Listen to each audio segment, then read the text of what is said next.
Oke,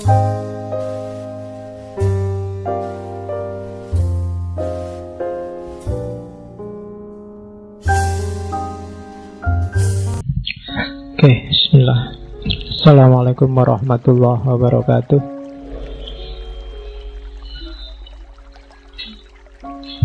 Bismillahirrahmanirrahim. Alhamdulillahi rabbil alamin. Alhamdulillahi nahmaduhu wa nasta'inuhu wa nastaghfiruh. Wa na'udzu billahi min syururi anfusina wa min sayyiati a'malina. May yahdihillahu fala mudhillalah wa may yudlilhu fala hadiyalah. Allahumma sholli wa sallim wa barik ala habibina wa syafi'ina sayyidina wa maulana Muhammadin wa ala alihi wa ashabihi wa ala kulli man ittaba'a huda. Amma ba'du. Bismillah. Kita lanjutkan ngaji filsafat kita. Alhamdulillah, ternyata ngaji kita, masjid kita sudah dianggap penting. Jadi perlu Facebooknya diblokir. Ada orang yang menyempatkan diri, berarti kan dianggap penting dirimu sekarang. Alhamdulillah ya. Dan tidak masalah sama sekali bagi kita. Malah kalau saya ngaji itu tidak usah diumumkan. Pokoknya Rebo malam Kemis ngaji. Kalau ada pengumuman itu mungkin ada kemungkinan kosong. Jadi justru pengumuman itu untuk mengumumkan kosong, bukan mengumumkan ada ngaji. Jadi teori dasarnya adalah pokoknya Rebo malam Kemis ngaji. Tidak harus nunggu pengumuman. Seandainya mau kosong, baru ada pengumuman. Biar kamu nggak kaget, biar nggak usah capek-capek kesini. Jadi teori awalnya itu aja. Ada Facebook atau ndak ada WA atau ndak ada, pokoknya Rebo malam Kemis ngaji. Kecuali diumumkan kosong. Nah, gitu aja, lebih simpel. Syukur-syukur Facebooknya bisa sembuh. Atau ya ikut aja di WA tadi yang ditawarkan takmir. Ya kan bisa untuk diskusi, bisa untuk ngobrol. Tapi urusan jadwal ngaji pokoknya kita sepakati aja malam Kemis. Pengajian Rebo malam Kemis. Boleh disingkat pengajian remek. Nah ya remek, saya ngaji kesel kabeh. Sejak pagi sudah capek. Oke, bismillah. Malam ini tema kita adalah kebahagiaan, happiness, sa'adah. Masih di lingkup itu. Sebenarnya tema bulan ini saya ambil secara insting aja. Ternyata memang hari kebahagiaan internasional itu tanggal 20 Maret. Jadi pas. Itu janjinya ya tidak sengaja, mungkin ya memang sudah takdirnya begitu. Jadi pas kita ngomong kebahagiaan, sebenarnya kita ada di bulan kebahagiaan internasional. Oke, malam ini kita masih di dunia muslim setelah minggu lalu ketemu Al-Farabi. Hari ini kita ketemu Ghazali, tokoh besar Islam Sunni. Kalau katanya Schwemmer yang orientalis Jerman itu, 4 tokoh besarnya Sunni yang paling berpengaruh itu yang pertama Nabi Muhammad, yang kedua ya orientalis itu Nabi Muhammad dijajar sama yang lain. Nabi Muhammad, yang kedua Bukhari, yang ketiga Asy'ari, dan yang keempat Ghazali. Tidak mungkin kalian nggak pernah dengar nama Ghazali. Zaman saya dulu kuliah S1, kalau mahasiswa sudah sumpek nyari judul, pelarian terakhir Ghazali. Karena bahannya banyak, terjemahannya banyak. Tinggal milih yang belum apa. Ada zuhud menurut Ghazali, sabar menurut Ghazali. Pokoknya semua kabeh nurut sama Ghazali. Nggak ada yang nggak nurut. Itu kan sama kayak mahasiswa tafsir, isinya selalu nurut Al-Quran, sabar dalam Al-Quran, zuhud dalam Al-Quran, pokoknya selalu dalam Al-Quran. Oke, gula dalam Al-Quran. Ya, akhirnya dirubung semut Qurannya. Oh, ada gula kok dalam Al-Quran. Oke, saya tidak tahu yang ada di kepala teman-teman tentang Ghazali apa. Dulu waktu sesi filsafat Islam kita sudah menyinggung sedikit tentang Ghazali. Tokoh yang ilmunya lengkap dalam tradisi kajian Islam. Ya fikih, ya kalam, ya tasawuf, dan termasuk filsafat. Dia juga ahli. Jadi tokoh yang multidisiplin. Multidisiplin itu orang barat nggak percaya. Bagi orang barat, manusia itu sak jago-jagone mendalam di ilmu itu ya satu, spesialis. Tapi sejarah membuktikan banyak tokoh yang ilmunya multidisiplin. Tidak kayak orang modern sekarang. Mungkin karena orang modern sekarang banyak kenyamanan-kenyamanan sehingga agak manja.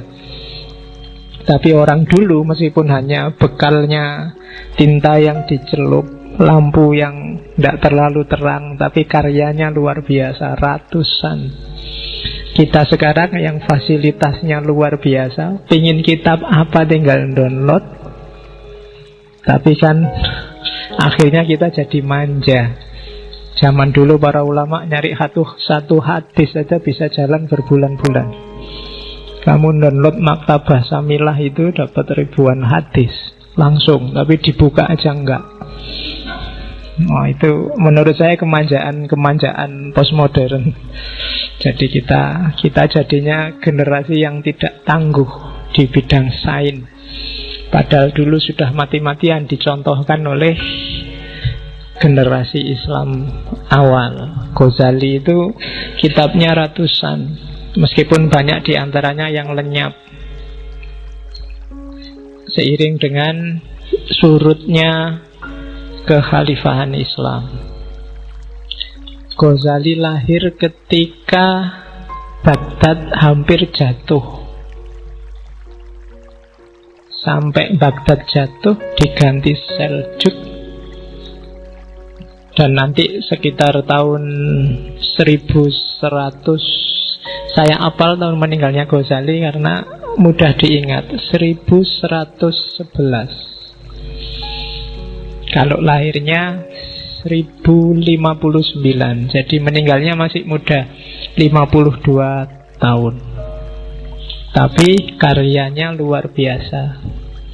Ghazali salah satu tokoh intelektual muslim yang menurut saya normal. Normal dalam arti dia tidak ada aneh-aneh. Kalau benar ya dibilang benar, tidak bikin aliran aneh-aneh, tidak bikin pikiran yang kontroversi.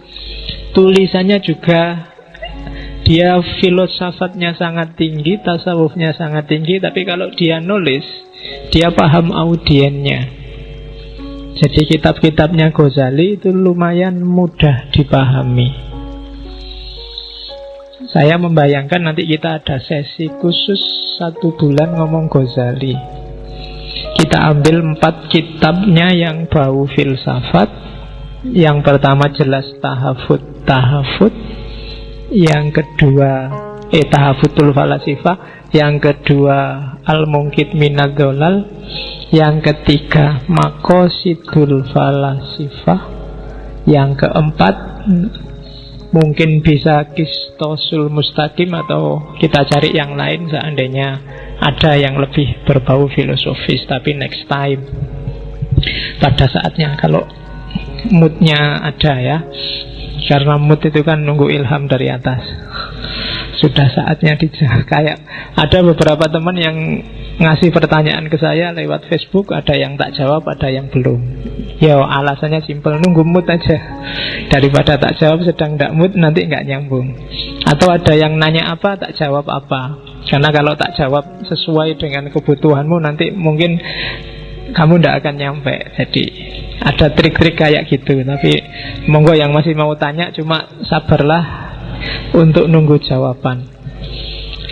Terus yang perlu dicatat dari Ghazali, dia awalnya intelektual murni, menjelajah hampir semua keilmuan Islam, dan nanti berakhir dalam tradisi tasawuf. Termasuk kitab yang malam ini banyak kita singgung, Kimiaus Sa'adah, kimia kebahagiaan. Meskipun slide yang kita tampilkan hari ini ada 1-2 yang saya ambil tidak dari Kimiaus Sa'adah, tapi dari Mizanul Amal. Beberapa kitabnya Ghazali yang menyinggung kebahagiaan kan setahu saya Kimiaus Sa'adah, Mizanul Amal, Ihya Ulumuddin, sama Al-Munqidh Minad Dhalal. Cuma yang dominan malam hari ini kita ambil dari Kimiaus Sa'adah. Ghazali memuncak karir intelektualnya ketika Nizamul Mulk jadi Perdana Menteri.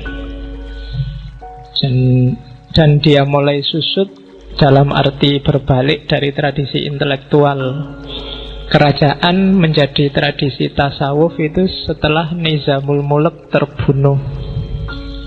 Dengan era ontran-ontran, bagi teman-teman yang suka sejarah, silahkan dibaca betapa kerasnya memang persaingan antara Sunni dan Syiah.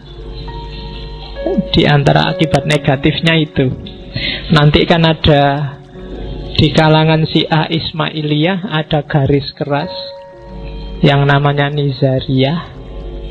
Di kalangan Nizariyah ini muncul satu sekte luar biasa yang isinya banyak pembunuh berdarah dingin kan, sekte khusus untuk yang dimanfaatkan untuk politik, tapi sebenarnya ini sekte bawah tanah, semacam mafia zaman itu, namanya Hassasiniyah. Ketuanya namanya Hasan bin Sabah. Dan jangan salah, istilah dalam bahasa Inggris assassin, pembunuh, itu dari situ sebenarnya. Nah, ya, kalau di game itu nanti diadaptasi jadi game namanya Assassin's Creed. Kalau di film mungkin kalian ada yang maniak game itu. Ya, di film kalian lihatlah Prince of Persia, di situ ada. Ya, sekali-kali nonton film lah, kamu jangan ngaji kitab terus. Ya, jadi itu Hassasiniyah. Dan Hassasiniyah ini nanti yang sukses membunuh Nizamul Mulk. Ini kelompok teroris yang tidak kasar kayak ISIS. Jadi dia tidak nyasar orang-orang awam di pasar-pasar, di jalan-jalan kayak ISIS. Tapi dia kalau sudah target, yang ditarget pimpinan-pimpinan. Jadi zaman itu kalau dia sudah ngincer pimpinan, khalifah atau gubernur, itu biasanya dikasih, dia ada biasanya senjata andalannya pisau kecil itu. Jadi dia bisa menyusup kemana-mana dan gak ketahuan. Jadi biasanya kalau gubernur yang diincer itu tiba-tiba pagi-pagi di atas bantalnya sudah ada pisau itu. Itu alamat sampean sedang tak awasi, tidak akan selamat dari tanganku kalau tidak sesuai yang dia inginkan. Misalnya kalau tidak mengakhiri kerjasama dengan siapa, kalau tidak melakukan apa. Jadi pisau yang ditaruh di bantal itu menunjukkan bahwa lingkungan orang dalam sudah ada yang jadi anggotanya Hassasiniyah, atau ada penyusup ke situ. Jadi sudah nggak tenang hidupnya kecuali tuntutannya dipenuhi. Jadi, dan kalau memang nggak dipenuhi ya akhirnya tewas kayak Nizamul Mulk. Yang sempat diancam kayak gitu Salahuddin Al-Ayyubi, meskipun dia selamat. Jadi Salahuddin Al-Ayyubi itu ceritanya waktu dia tidur, tiba-tiba di atas perutnya sudah ada pisaunya kelompok Hassasiniyah. Meskipun kemudian dia menyerbu bentengnya Hassasiniyah yang namanya Benteng Alamut. Orang barat kenal Hassasiniyah itu dari ceritanya Marco Polo. Marco Polo yang sempat kabarnya diajak ke sana.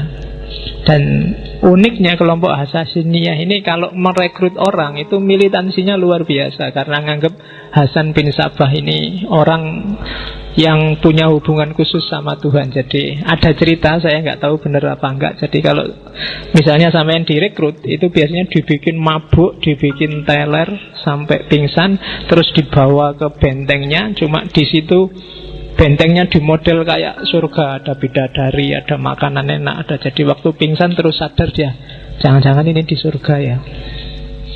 Terus manut sama Abdullah bin Hasan bin Sabah datang, ya kamu sekarang jadi anggota kita. Kalau kamu taat, hidupmu kayak di surga ini terus menerus. Wah, jadi caranya halus, tidak kayak ISIS zaman sekarang. Kalau ISIS bagi saya kasar. Jadi prinsipnya Hasasin itu pembunuhan yang tidak perlu, tidak usah. Jadi yang memang harus dibunuh, dibunuh. Kalau enggak, ya enggak. Jadi daripada bunuh orang banyak, kalau enggak suka sama Obama misalnya, ya langsung aja ditarget Obama.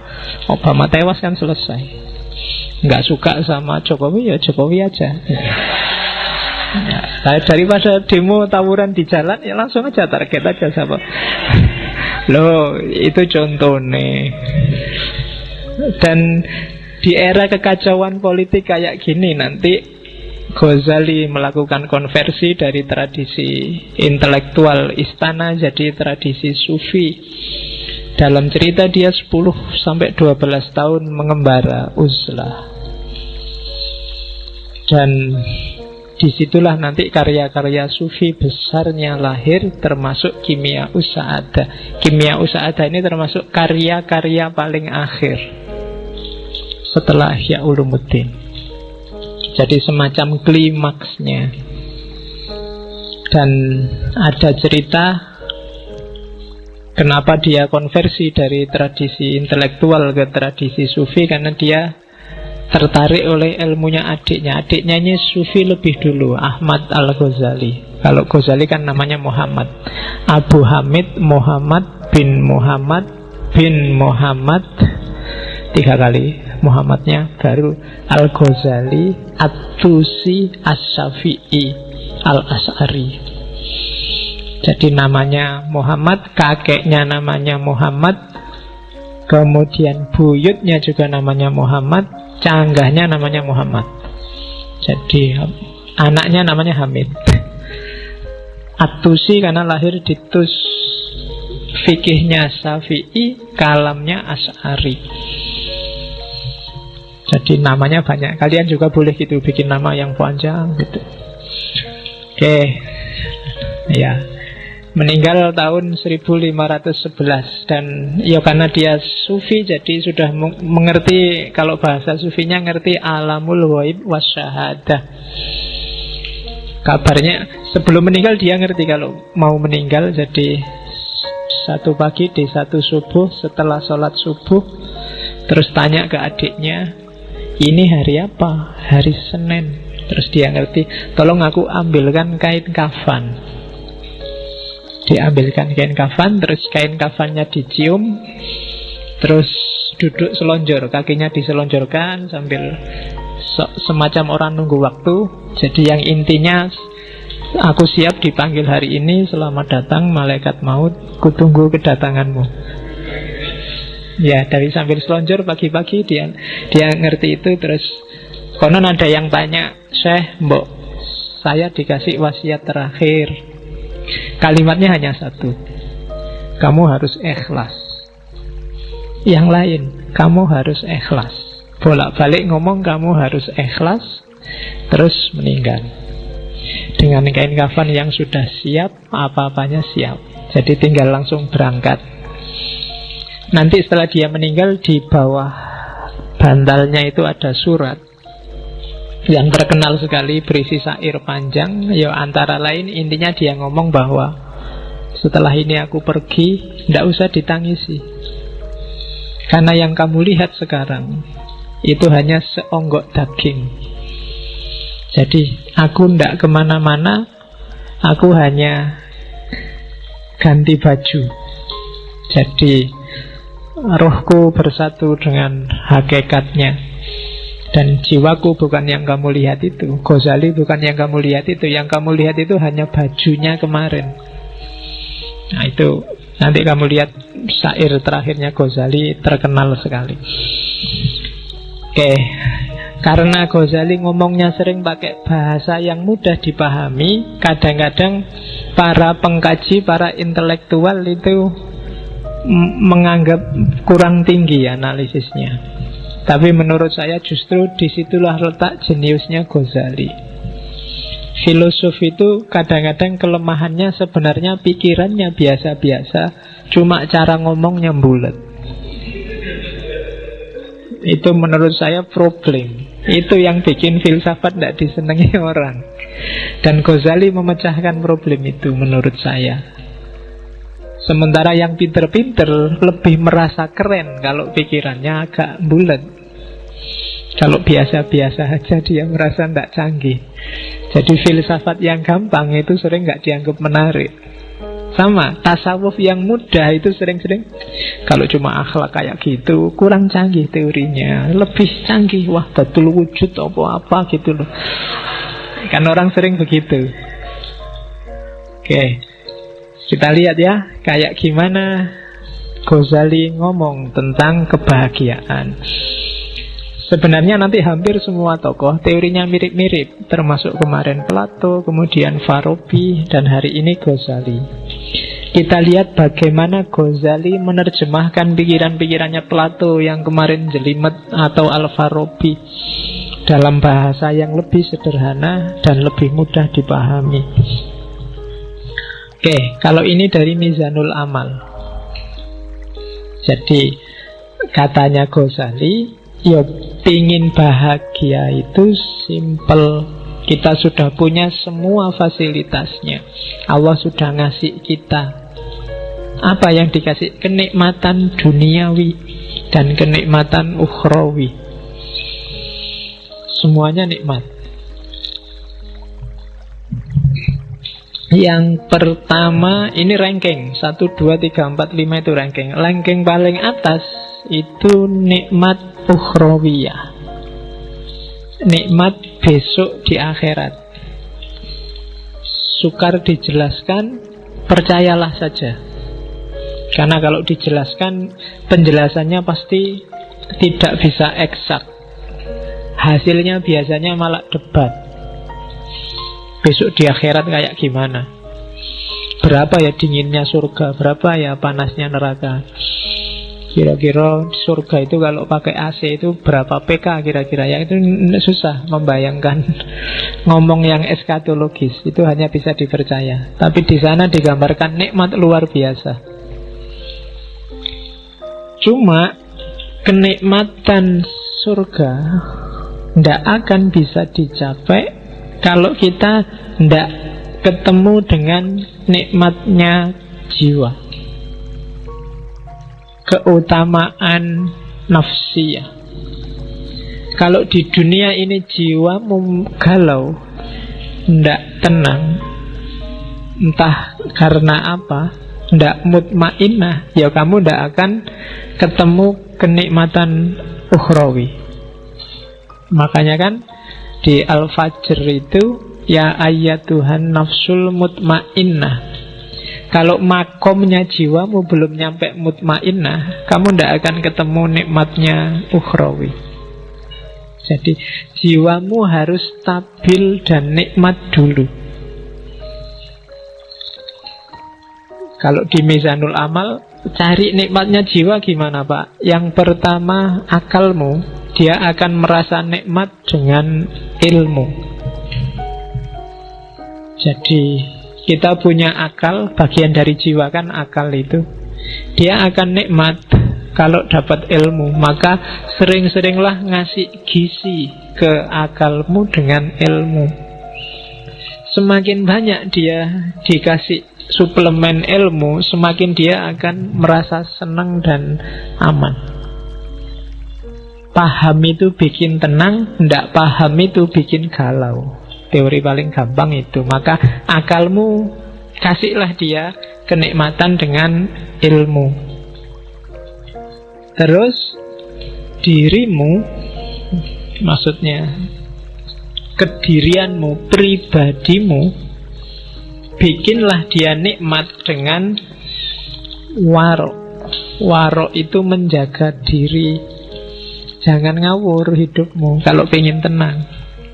Ya rumus paling gampang, jangan lakukan yang haram, yang maksiat, jauhi yang syubhat. Kalau kalian jauh dari 3 hal ini, pribadimu akan merasa tenang. Jangan ketipu oleh enak sementaranya yang haram dan yang maksiat, apalagi yang syubhat. Jadi kalau akalmu selalu dapat suplemen ilmu dan dirimu terjaga dari yang jelek-jelek, kamu akan nyaman, jiwamu akan tenang.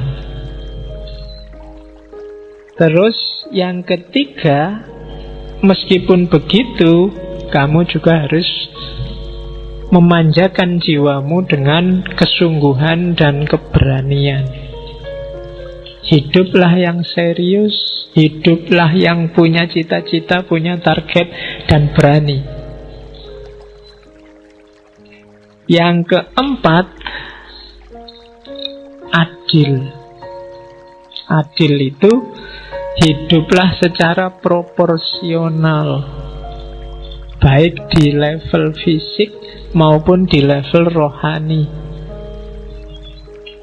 Jadi proporsional itu ya yang harusnya 10 dikasih 10, yang harusnya 1 dikasih 1. Fisik itu adil, kalau sehari butuh makan 3 kali ya dikasih 3 kali. Itu adil. Rohani itu adil ya sesuai dengan kebutuhanmu. Misalnya sudah waktunya nikah, ya nikah aja. Sudah jatuh cinta, waktunya pacaran, ya jatuh cinta aja, enggak apa-apa. Enggak usah dibendung-bendung, saya anti pacaran pak, enggak mau jatuh cinta pak. Kalau jatuh cinta ya jatuh cinta aja, kenapa enggak? Wong itu fitrah. Yang enggak boleh kan melampiaskannya kayak gimana. Tapi yang fitrahmu untuk suka pada lawan jenis, bukan yang sesama jenis loh ya, itu penuhilah, tidak apa-apa. Kalau ini terpenuhi, kamu akan utama jiwamu, nafsiyahmu tenang, mutmainnah. Baru kamu dapat kenikmatan ukhrawi. Cuma syaratnya tidak akan sempurna jiwamu tenang kalau badaniyahmu tidak sempurna. Ya kayak tadi loh, kalau fisiknya tidak adil, waktunya ada makannya kamu puasa terus, harusnya ada tidurnya kamu pakai melek terus, jiwamu juga tidak akan tenang, tidak akan mutmainnah. Harusnya kamu kawin malah bisa 4 kok malah tidak kawin-kawin. Itu tidak mutmainnah. Harus dibikin tenang. Karena nafsu itu kalau tidak kamu tenangkan, lama-lama dia akan meledak. Karena dia nuntut terus disuruh bungkem, nuntut terus disuruh bungkem. Pada saatnya dia akan menyusahkanmu. Sama kan kadang-kadang santri itu waktu di pondok tidak boleh lihat TV, tidak boleh baca koran, tidak boleh bawa HP, tidak boleh itu. Begitu keluar dari pondok kuliah, dia yang pertama nyari pacar. Karena kemarin nggak boleh apa-apa, sekarang kumat. Ya, jadi ndak, badaniyahnya beres dulu. Kalau badaniyahnya nggak beres, jiwamu ndak akan beres. Kaya dulu, punya istri dulu, pinter dulu, fasilitas dulu, baru jiwanya bisa tenang. Jadi badaniyah. Kalau rumusannya Ghazali, paling gampang untuk ngecek apakah badaniyahmu sudah nikmat, sudah bahagia, yaitu yang pertama sehat, yang kedua kuat. Sehat itu kan berarti fit. Apa ada sehat yang tidak kuat? Ya banyak. Saya sehat pak, cuma tidak terlalu kuat. Olahraga biar kuat, ya kan? Tidak cukup sehat tapi juga harus kuat. Yang ketiga elok. Elok itu cakep. Jangan khawatir, setiap orang cakep sesuai perspektifnya masing-masing. Tidak apa-apa. Ya, Kamu semua orang cakep, jangan khawatir. Nah, bahagialah. Kalau enggak, kamu enggak akan bahagia jiwamu. Kalau kamu tiap hari aku kok jelek, itu enggak akan bahagia hidupmu. Anggap aja cakep, wis tau, cok khawatir. Payu. Ya. Itu kan kamu mikir, jangan-jangan ada yang gelisah, Pak, apa ada yang mau besok sama saya, Pak? Pasti ada. Asal standarmu jangan tinggi-tinggi. Ya. Jadi sehat, kuat, cakep, dan yang terakhir, yakinlah bahwa kamu panjang umur. Tenang mesti kamu. Sehat. Ketika kamu sehat kan kamu ceria, sayang. Kuat juga gandengannya sehat. Mau apa-apa sanggup, itu kan kuat. Jalan kemana, ayo. Cakep.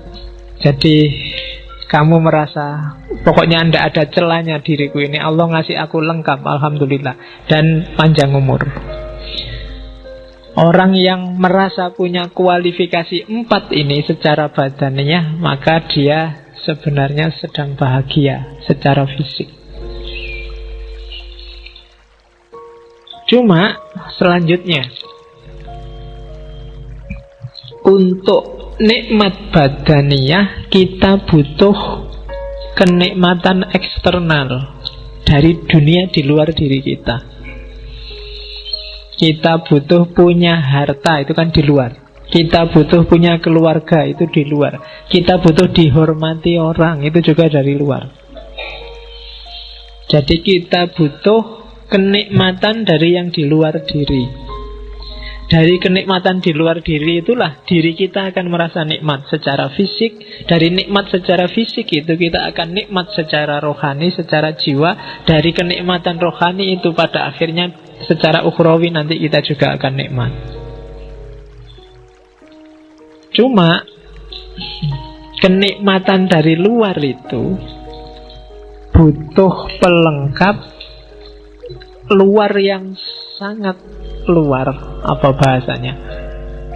Yaitu apa? Kenikmatan taufikiyah. Kenikmatan yang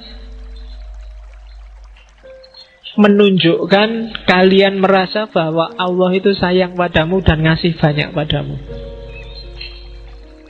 Sebagus apapun kehidupanmu hari ini, kalau kamu merasa dicueki Allah, atau apalagi Allah benar-benar cuek padamu, kamu gak akan dapat merasakan kenikmatan apapun. Kamu melakukan korupsi, enak loh korupsi itu. Kamu dapat banyak uang, mau apa aja bisa. Tapi karena kamu tahu bahwa dengan kamu korupsi ini Allah tidak akan ridho padamu, maka tidak jadi nikmat. Kamu nyontek ujian, enak kan? Nyontek itu nggak perlu capek-capek belajar, bisa langsung jawab. Dan bener lagi, dan bagus lagi. Dosennya sampai heran, ini kuliah tidak pernah masuk, makalah tidak jelas, disuruh ngomong apa juga temennya nggak paham, tapi jawabannya sip, akhirnya dikasih A. Tapi karena kamu ngerti itu nyontek, A-mu itu bukan sumber kebahagiaan. Kenapa? Karena kamu ngerti bahwa sebenarnya Allah tidak ridho dengan nyontekmu. Maka dasar dari semua kenikmatan tadi adalah keutamaan taufiki. Dapat hidayah, dapat inayah, dapat petunjuk, rusyd, dan seterusnya. Jadi pertama-tama yakinlah bahwa Allah ridho padamu. Setelah itu carilah bekal yang kamu butuhkan untuk nikmat, untuk bahagia. Nyari harta, nyari kehormatan, nyari status, cari tidak apa-apa, itu sumber kehormatan. Kalau itu sudah dapat, maka kamu akan dapat kenikmatan duniawi, kenikmatan badaniyah. Dengan bekal kenikmatan badaniyah ini, jiwamu juga akan nikmat, bahagia, akan tenang. Ketika jiwamu bahagia, insya Allah besok akhiratmu bahagia. Bandingkan dengan orang yang sejak awal sudah tidak dapat ridhonya Allah. Maka kenikmatan eksternal tadi akan jadi sumber bencana. Kenikmatan badaniahnya akan disetir oleh nafsunya, maka jiwanya nggak akan jadi tenang. Dan di akhirat juga otomatis kacau. Jadi rumus pertama bahagia adalah pastikan bahwa menurutmu yang kamu lakukan itu diridhoi oleh Allah. Oke, setelah itu baru mikir nyari uang di mana, nyari kerja di mana, nyari istri di mana. Kalau sudah dapat kekayaan, dapat status, dapat kerja, itu kan nikmat.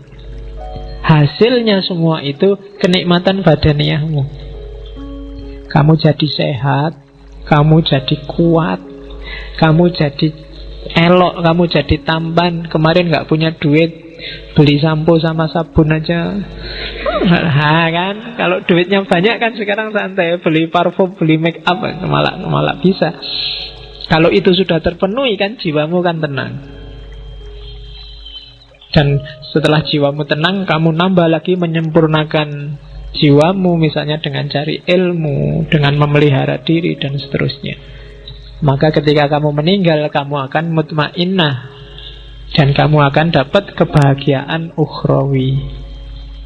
Oke, dasar teori awal itu. Teori kedua, man arofa nafsahu arofa robbahu. Kunci kebahagiaan, katanya Ghazali, kenal dirimu. Kalau kamu sendiri masih nggak paham siapa kamu, apa maumu, kamu tidak akan bisa bahagia. Sebenarnya ini teori paling gampang. Kalau kamu nggak ngerti selera makanmu, janjane misalnya makanan yang kamu sukai apa sih, kalau kamu nggak ngerti, ya kamu nggak akan bisa membahagiakan dirimu, kamu sendiri nggak ngerti. Cara paling gampang untuk bahagia ya membaca dirimu sendiri dulu. Katanya Ghazali di bagian awal Kimia Usa'adah itu, ia yang mengenal dirinya, ialah yang akan merasakan kebahagiaan sejati. Mungkin selama ini kamu nggak bahagia karena kamu nggak kenal dirimu. Sebenarnya kamu suka misalnya baju-baju tipis, tapi karena kamu nggak kenal dirimu, kamu lihat orang lain pakai baju-baju tebal, pakai baju-baju jubah, kamu anggap itu yang enak, dan kamu tiru, ya nggak enak akhirnya. Kamu nggak nemu kebahagiaan di situ. Jadi kenali dirimu dulu deh. Kenapa kok kita nggak kenal diri, katanya Ghazali, biasanya ketutup oleh hasrat, oleh hawa nafsu, oleh karakter-karakter binatang kita, oleh keinginan menaklukkan yang lain, oleh keinginan jadi idola, oleh keinginan macam-macam. Itu yang bikin kita nggak kenal. Padahal kamu seleranya cuma nasi kucing, tapi karena ingin dianggap keren, kamu milih restoran-restoran mahal yang ada steak, ada apa. Padahal begitu lihat steak kamu janjane mau muntah. Di panganan opo itu. Tapi yo biar dianggap keren, terpaksa kamu sambil nutup hidung dimakan. Nggak enak karena kamu nggak kenal dirimu sendiri. Ketutup hasratmu untuk dianggap anak gaul. Sebenarnya pakai jin itu mungkin kamu tersiksa luar biasa, wong meletup kayak gitu gimana. Tapi kalau nggak pakai jin nggak keren, Pak. Padahal kan yang paling keren itu kan menurut saya kan pakai sarung paling enak. Longgar, ISIS kan. Loh iya kan? Makainya juga simple, kapanpun dibutuhkan bisa dibuka. Bayangkan kamu pakai jin, ke kamar mandi aja tak sumpek kalau coba pakai sarung tinggal diangkat, wes selesai. Nah ya kan, loh itu kecenderungan jiwamu, tidak bisa dibohongi. Jadi Kenali dirimu. Oke. Terus dan jangan salah, katanya Ghazali, mengenal diri itu manfaatnya dua. Begitu kamu jernih membaca dirimu, semakin ke dalam, semakin ke hakikat sebenarnya siapa itu manusia, justru di paling dasar kamu akan ketemu gambarnya Tuhan. Ya kan? Karena Allah memang yang membedakan manusia dengan yang bukan manusia kan, wa nafakha fihi min ruhi.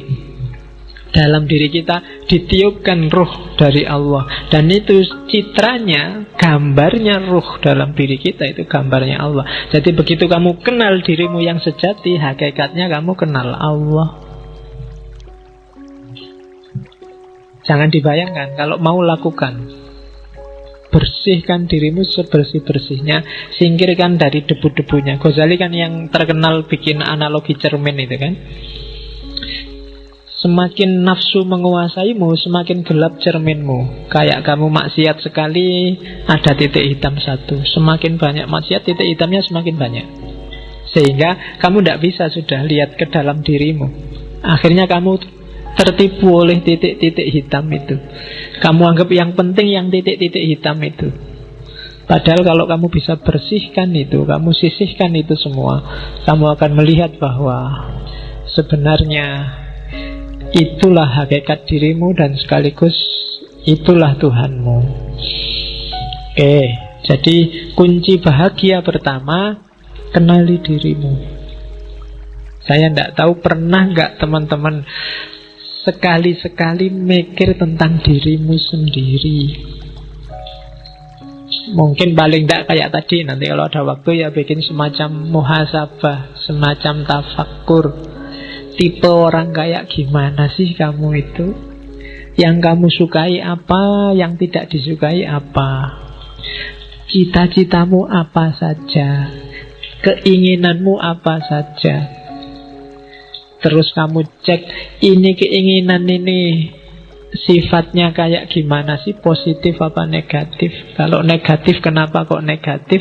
Sumbernya dari mana? Dan akhirnya mau jadi apa? Wah, itu muhasabah namanya. Jadi yang pertama, kenali dirimu deh. Siapa kamu? Ya kalau orang perang itu kan harus ngerti posisinya. Kalau kamu nggak ngerti posisinya, gawat. Ya kan? Di rumah aja kan kamu harus ngerti posisi.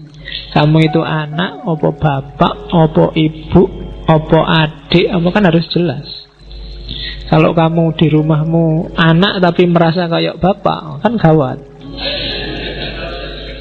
Ya, nanti malam-malam masuk kamar ibu, lo posisimu anak bukan bapak. Lah ya kan?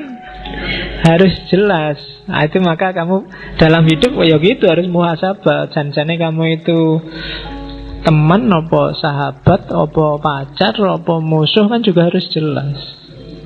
Biar menyikapinya juga enak. Maka know yourself. Ini kan pesannya Socrates yang paling awal kan, kenali dirimu. Ya, itu kalimat-kalimat di Kimia Usada. Coba deh kalau sanggup, tanyakan, siapa aku dan dari mana aku datang, kemana aku akan pergi, apa sih tujuan kedatanganku dan persinggahanku di dunia ini, di mana sih kebahagiaanku dapat ditemukan. Tanyakan itu, coba jawab. Ini PR-mu nanti malam. Ya sambil nonton sepak bola kalau ada, ini dijawab. Kira-kira siapa sih aku itu, dari mana aku datang, kok tiba-tiba aku ujuk-ujuk ada di sini itu loh. Apa kebetulan atau Allah ngasih misi apa sih aku ditaruh di bumi ini? Kok aku dilahirkan di Jogja, kok aku dilahirkan di Sumatera, kok aku dilahirkan Jawa Timur, kok aku kira-kira disuruh membawa misi apa sama Allah. Nah, itu muhasabah. Dan Ghazali wanti-wanti, diingat-ingat ya, dalam dirimu secara umum itu ada 3 aktor, ada 3 3 variabel yang harus hati-hati kamu gunakannya. Begitu salah dosis, hidupmu kacau. Yang pertama adalah unsur hewan, kehewanan. Yang kedua unsur setan. Dan yang ketiga unsur malaikat. 3-tiganya penting. Kamu butuh unsur hewan.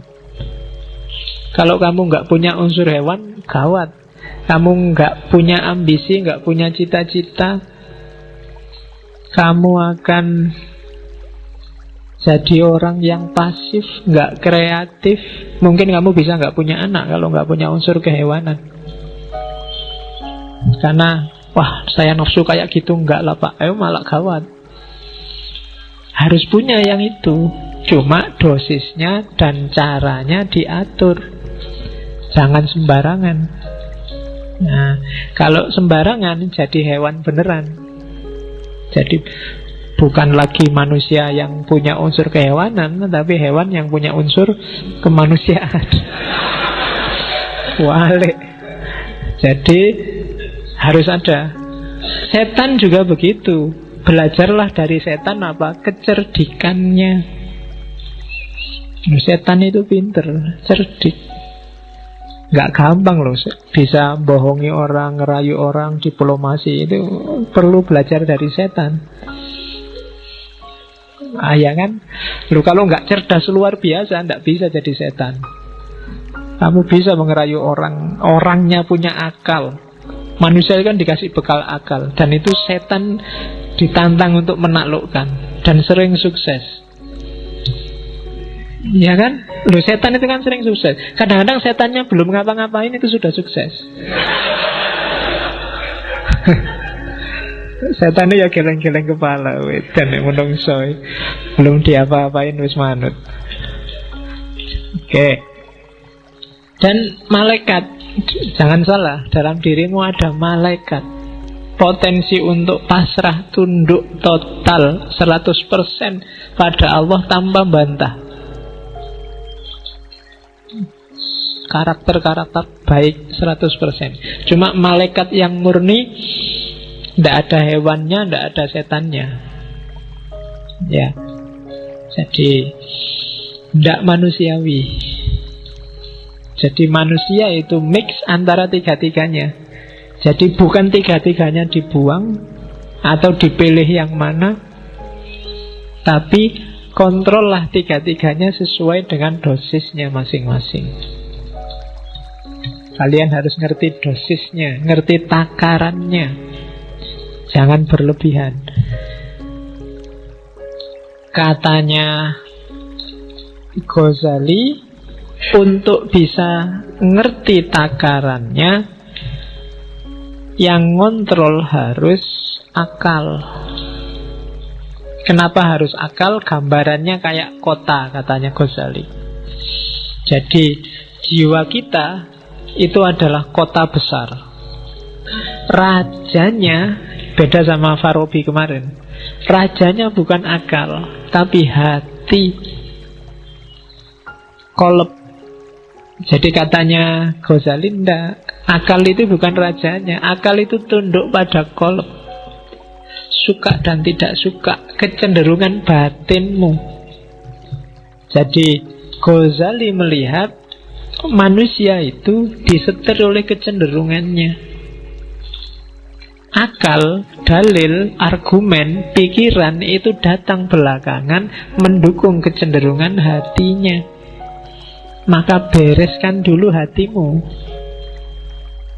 Karena hati itu rajanya. Bukan kayak di Farabi kemarin, akal rajanya. Jadi kamu itu ikut partai apa dulu, baru kamu cari dalil kenapa partaimu itu bagus. Kamu itu jatuh cinta dulu, baru cari argumen kenapa kamu jatuh cinta padanya. Kamu suka dulu, baru nyari alasan kenapa kamu suka. Atau tidak suka dulu, baru nyari alasan kenapa kamu tidak suka. Jadi rajanya adalah hati.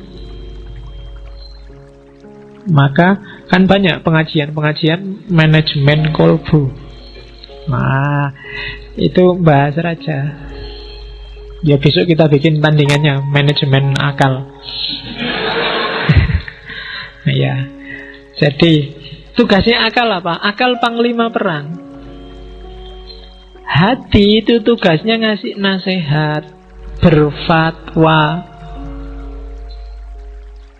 Sementara pekerjanya, panglimanya di lapangan itu akal. Prajuritnya itu syahwat dan amarah. Jadi dua-duanya ya, yang satu wali kotanya, yang amarah itu polisinya kalau katanya Ghazali. Jadi dalam diri kita itu isinya polisi yang marah-marah, kemudian wali kota yang penuh ambisi, dan panglima yang punya kekuatan ngatur, serta raja yang mengendalikan. Begitu rajanya nggak beres, maka panglimanya juga disuruh ngatur untuk ke arah yang tidak beres. Syahwat akan jadi penguatnya, karena dari situ muncul ambisi hasrat. Kemudian kekuatan amarah jadi pendorongnya. Jadi hati-hati, makanya hati harus lembut, baru yang lain ikut lembut. Kalau hati kasar, akalmu juga akan mengarah pada kasar, syahwatmu juga dikontrol oleh kekasaran, dan amarahmu akan semakin menyala. Jadi maka katanya Ghazali, amankan kota jiwamu. Pertama-tama bereskan hatimu, kemudian perintahkan panglima untuk mengendalikan wali kota dan polisi. Kalau enggak, ya alamat kotamu kacau balau. Jangan sampai nanti nafsunya memberontak mengalahkan hati, dan akhirnya nafsunya yang jadi raja. Juga jangan sampai polisinya, amarahnya yang jadi raja. Dan jangan sampai juga akalnya yang jadi raja. Yang harus jadi raja hatinya. Oke. Terus karena itu katanya Ghazali, itu kalimat tak copy paste, hati-hatilah kalau kebahagiaanmu hanya karena urusan makan, minum, dan semua kebutuhan biologis, maka kamu termasuk kelompok bahaim. Kalau kebahagiaanmu terletak pada menang kalah, siapa ranking 1, siapa ranking di bawahnya, siapa yang statusnya tinggi, siapa yang statusnya rendah, maka kita adalah binatang, tapi binatang yang sabuiyah, binatang liar. Kalau tadi bahaim itu binatang ternak, peliharaan. Kalau hidup kita yang bikin kita bahagia adalah tipu daya, muslihat, mencurangi orang lain, maka kebahagiaan kita adalah kebahagiaan jenis kebahagiaannya setan. Dan kalau yang bikin kita bahagia hanya urusan kita menyembah pada Allah, ibadah, tidak membangkang sama sekali, maka kita ada di level malaikat. Bagus tapi tidak manusiawi. Jadi hati-hati, jangan jadi binatang ternak, jangan jadi binatang pemburu, jangan jadi setan, juga jangan jadi malaikat. Nah, susah ya kalau dilarang jadi malaikat. Kamu mesti komplain, oh malaikat kan bagus pak. Enggak, kita oleh Allah disuruh jadi manusia. Kalau manusia berarti yo ada bahaimnya dong. Yo kita butuh makan, butuh minum, butuh yang itu juga, ya kan? Ya. Padahal aku ngomong yang itu loh ya. Kamu kok pikirannya ke sana. Isi pikiranmu berarti yang itu. Aku gak ngomong apa-apa loh. Terus sabu'iyah. Kalau yang ada di pikiranmu sekarang, kapan ya aku ranking 1, kok kalah terus aku, rankingku ranking 40 terus. Yang di pikiranmu itu, kapan aku menang ya, kapan status sosialku tinggi ya, kapan aku, itu berarti yang menang dalam dirimu adalah sabu'iyah. Kalau yang ada di pikiranmu urusan muslihat, trik-trik gimana caranya aku bisa sukses, gimana caranya aku bisa kaya, trik-trik kayak gitu, maka kita ada di levelnya setan. Tapi kalau yang ada dalam dirimu, pokoknya kita harus pasrah 100% pada Allah, ibadah jangan sampai putus, yang nggak boleh bantah Allah sedikit pun. Itu berarti kita sudah nyampe makom malaikat. Dunia sudah tak tinggal, pokoknya aku hanya Allah saja. Ya enggak apa-apa, itu berarti makomnya malaikat. Cuma kalau malaikat tidak ada bahaimnya, kamu puasa terus, kamu sholat terus, tanpa makan, tanpa ngopeni hidup dunia juga tidak manusiawi.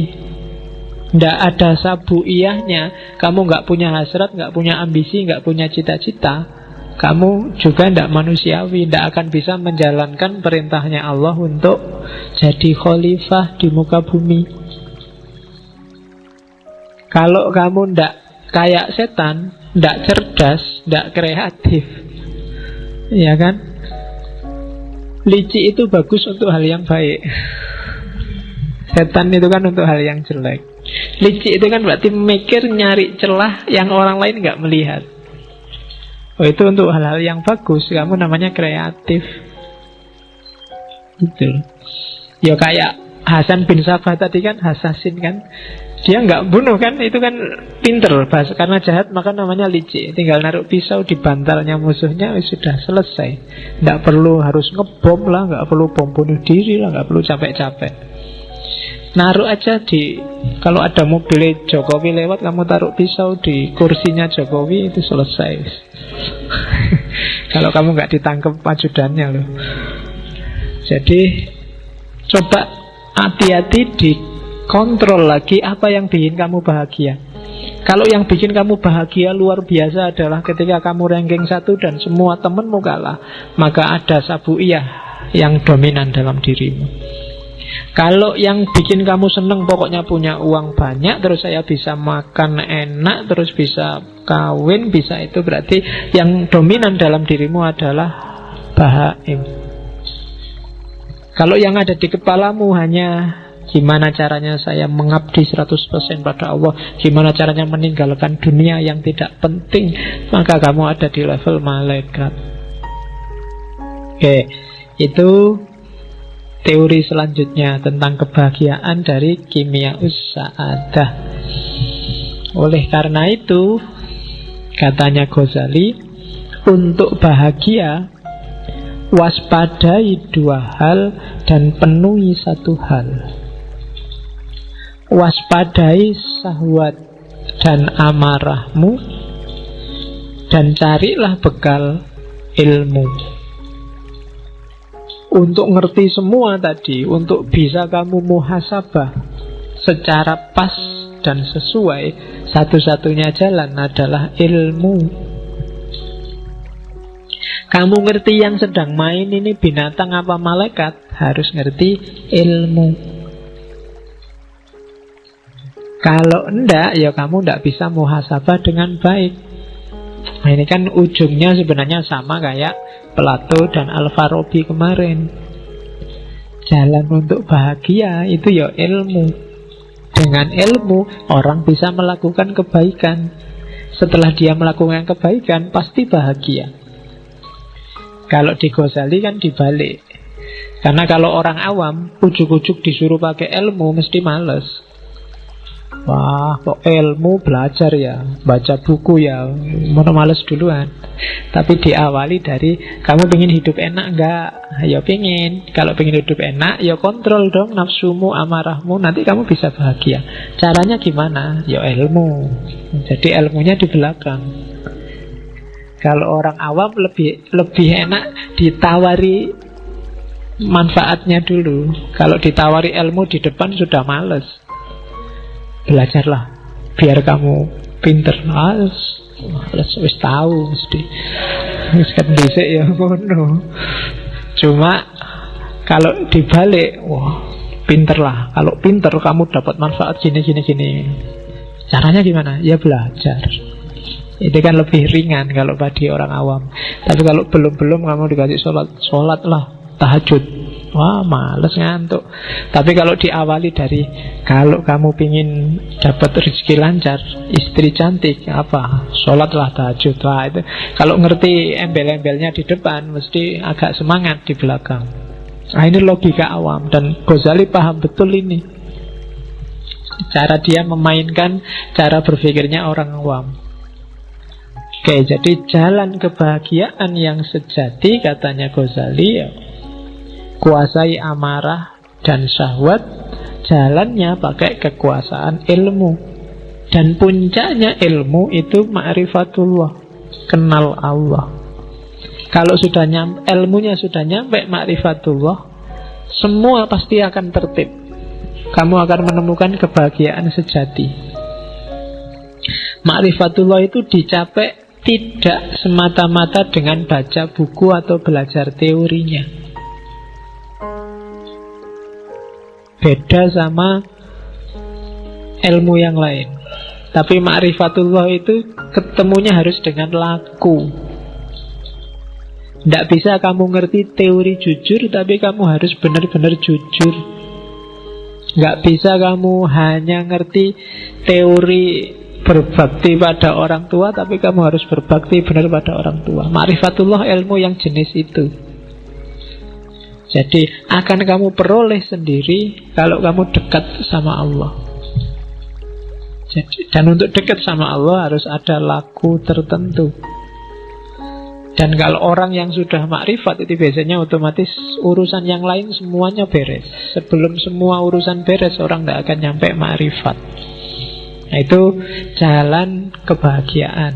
Jadi kuasai amarah, kuasai syahwat lewat ilmu. Harusnya semakin pinter orang, semakin berkualitas hidupnya, dan semakin dia merasa bahagia. Kalau kamu merasa semakin pinter, wawasanmu semakin banyak, kok hidupmu semakin sumpek, ada yang salah dengan prosedurmu cari ilmu. Silahkan kamu muhasabah sendiri. Pak, saya ngaji filsafat mulai tahun lalu itu perasaan nggak berkembang apa-apa itu, Pak. Ya coba dicek lagi deh. Jangan-jangan ada yang salah. Jangan-jangan yang kamu incar dari ngaji ini bukan ilmunya, kopinya mungkin. Iya. Jangan-jangan cuma nyari kopi gratis. Jangan-jangan daripada nganggur. Jangan-jangan, banyak jangan-jangannya makanya. Maka dicek lagi. Terus ini saya ambil yang bahasa Inggris terjemahannya. Cara untuk menguasai amarah dan nafsu tadi, kalimatnya Ghazali bagus. Oke, itu saya kasih foto yang itu karena Ghazali Tus itu daerah Persia, dan orang Persia, orang Iran itu biasanya tinggi, besar, gagah, dan brewokan. Ganteng-ganteng, gak kayak orang Indonesia. Kecil, pesek, terus ngeyelan, cerewet. Orang sana gagah-gagah, kalau ngomong aja mantep. Ya, katanya Ghazali, declare your jihad on certain enemies you cannot see. Katanya Ghazali, deklarasikanlah jihad terhadap 13 musuhmu yang tidak terlihat. Egoisme, arogan, conceit, egoisme, sombong, angkuh, selfishness, merasa benar sendiri, merasa bagus sendiri, merasa menang sendiri, greed, tamak, lust, tamak, intolerance, anger, marah, bohong, cheating juga bohong, gossiping, supposing gosip, slandering, dan 13 itu, if you can master and destroy them, kalau kamu bisa menguasai dan menaklukkan 13 musuh itu, then will be ready to fight the enemy you can see. Maka kamu akan siap mengalahkan semua musuh yang terlihat. Kalahkan 13 yang tidak terlihat itu. Kalau kamu sudah sukses mengalahkan itu, maka semua musuh yang terlihat akan mudah dikalahkan. Nah, rumusnya itu. Kalau dibaca enak, dirasakan juga mantap, dijalani yang agak susah. Yo jihad, makanya katanya Ghazali, jihad dong. Declare yo jihad. Deklarasikan jihad untuk melawan ini. Jihad berat, makanya katanya Nabi, jihad yang lebih berat daripada perang Badar loh. Perang Badar itu kan berat luar biasa. Berapa ratus orang melawan 10 ribuan orang. Sudah berat gitu katanya Nabi, ini cuma jihad kecil. Ada yang lebih besar. Nah, apa? Mengalahkan dirimu sendiri. Dan katanya Ghazali, ya taklukkan 13 itu. Kalau kamu sudah bisa menaklukkan 13 itu, maka kamu akan siap menaklukkan semua yang lain. Kuncinya bahagia. Oke, terus. Nah, puncaknya bahagia nanti, katanya Ghazali tadi, ma'rifatullah. Kalau orang sudah ma'rifatullah, kebahagiaan sejatinya justru ketika dia dekat dengan Allah, mencintai Allah. Selama ini sebenarnya pikiranmu masih terjebak materi. Kalau kritiknya Hussein Nasr, itu yang bikin kamu susah mencintai Allah. Bagi kamu yang dicintai itu harus cantik. Dan rumusmu tentang cantik adalah yang kulitnya putih, rambutnya panjang, kan itu. Nanti ketemunya kuda yang warnanya putih. Lah ya kan kulitnya putih, rambutnya panjang. Oke, jadi jangan terjebak fisik. Coba katanya Ghazali ngajak mikir, coba ya kita renungkan. Mengapa Allah harus jadi cinta kita yang paling puncak? Yang pertama, kalau kita suka segala sesuatu yang bikin kita semakin sempurna. Kamu suka minyak wangi karena minyak wangi bikin kamu semakin sempurna baumu. Kamu suka apa saja, baju bagus karena baju bagus bikin kamu perfect penampilanmu. Padahal katanya Ghazali, coba dipikir, yang bikin semua itu, yang merealisasikan kamu sehingga puncak jadi sempurna, itu kan Allah. Kamu suka orang yang membantumu karena dengan dibantu kamu semakin berkualitas. Kamu suka orang apapun itu nanti yang bikin kamu semakin baik, semakin sempurna, Allah pada puncaknya. Harusnya Allah yang paling kamu sukai, katanya Ghazali. Dia harus nomor satu. Rumus kedua, kalau kamu suka pada orang, pada temanmu, pada tetanggamu yang sering berbuat baik padamu, suka jemput, suka nganter, suka SMS, suka mention di Facebook, itu kan berbuat baik. Malam-malam aja tanya, sudah tidur apa belum? Ya, tapi hati-hati kalau sama-sama cowoknya, malah nguatiri. Loh, itu kan berbuat baik.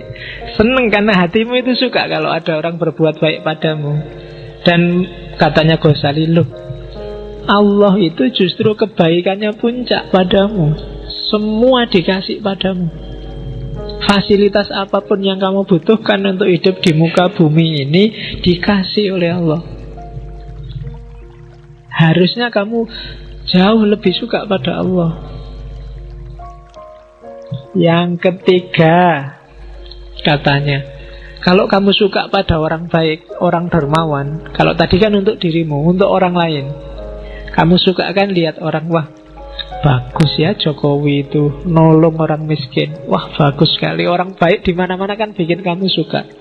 Harusnya juga puncaknya juga Allah. Allah itu baik pada siapapun, bahkan yang terang-terangan melawan dia juga Allah baik.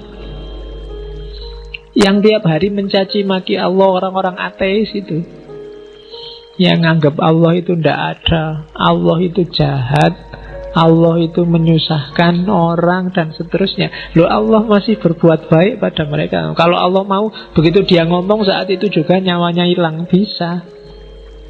Tapi kan enggak. Itu kan berarti orang yang baik luar biasa seandainya orang. Maka harusnya jatuh cinta kita pada Allah itu topnya.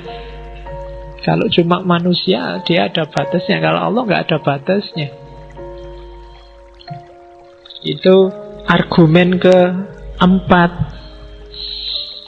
Terus, kalau kamu suka segala yang indah, segala yang cantik, bukankah menurutmu Allah itu maha indah, maha cantik, bahkan maha segalanya, kecuali mahasiswa. Ya, satu-satunya yang maha tapi bukan Allah itu mahasiswa. Nah, itu kan harusnya Allah yang paling kita cintai. Jadi pada puncaknya ternyata ada Allah. Allah itu maha indah, Pak. Ya, saya bilang tadi, kamu nggak bisa menangkap kemaha indahan Allah karena pikiranmu terjebak fisik. Susah untuk mencintai sesuatu yang tidak fisik. Itu yang bikin kita susah untuk jatuh cinta pada Allah. Hubungan kita sama Allah selama ini bukan hubungan cinta, tapi hubungan formalitas. Atau jangan-jangan hubungan juragan sama buruh. Kadang-kadang dibalik, kamu merasa jadi juragannya Allah, kamu perintah-perintah. Ya Allah, mbok IP 4, masa nggak bisa 4 aja, Mas? Itu kan kamu doanya kan gitu, maksa-maksa Allah. Saya ada masalah nih, tolong diselesaikan. Kamu yang berbuat kok Allah suruh tanggung jawab. Ya, kamu perintah-perintah itu, untung Allah nggak ngomong juragannya siapa, buruhnya siapa. Kamu merintah-merintah. Jadi harusnya cintamu yang pertama ada pada Allah. Bikin alam secantik ini, itu sebenarnya salah satu bukti, ya pasti dia maha cantik. Emangnya yang merumuskan ada cowok cakep atau cewek cakep itu kan ya Allah sendiri kan yang bikin rancangan. Dan itu pun dibikin sesuai standarnya manusia. Hewan juga mungkin punya standarnya sendiri. Dan itu kan kecanggihannya Allah. Tidak ada kan hewan jatuh cinta sama manusia misalnya. Ayam ya jatuh cintanya sama ayam perempuan, gak pernah sama cewek cantik. Cowok juga, mahasiswa juga jatuh cintanya sama mahasiswi, gak pernah sama ayam. Kecuali ayam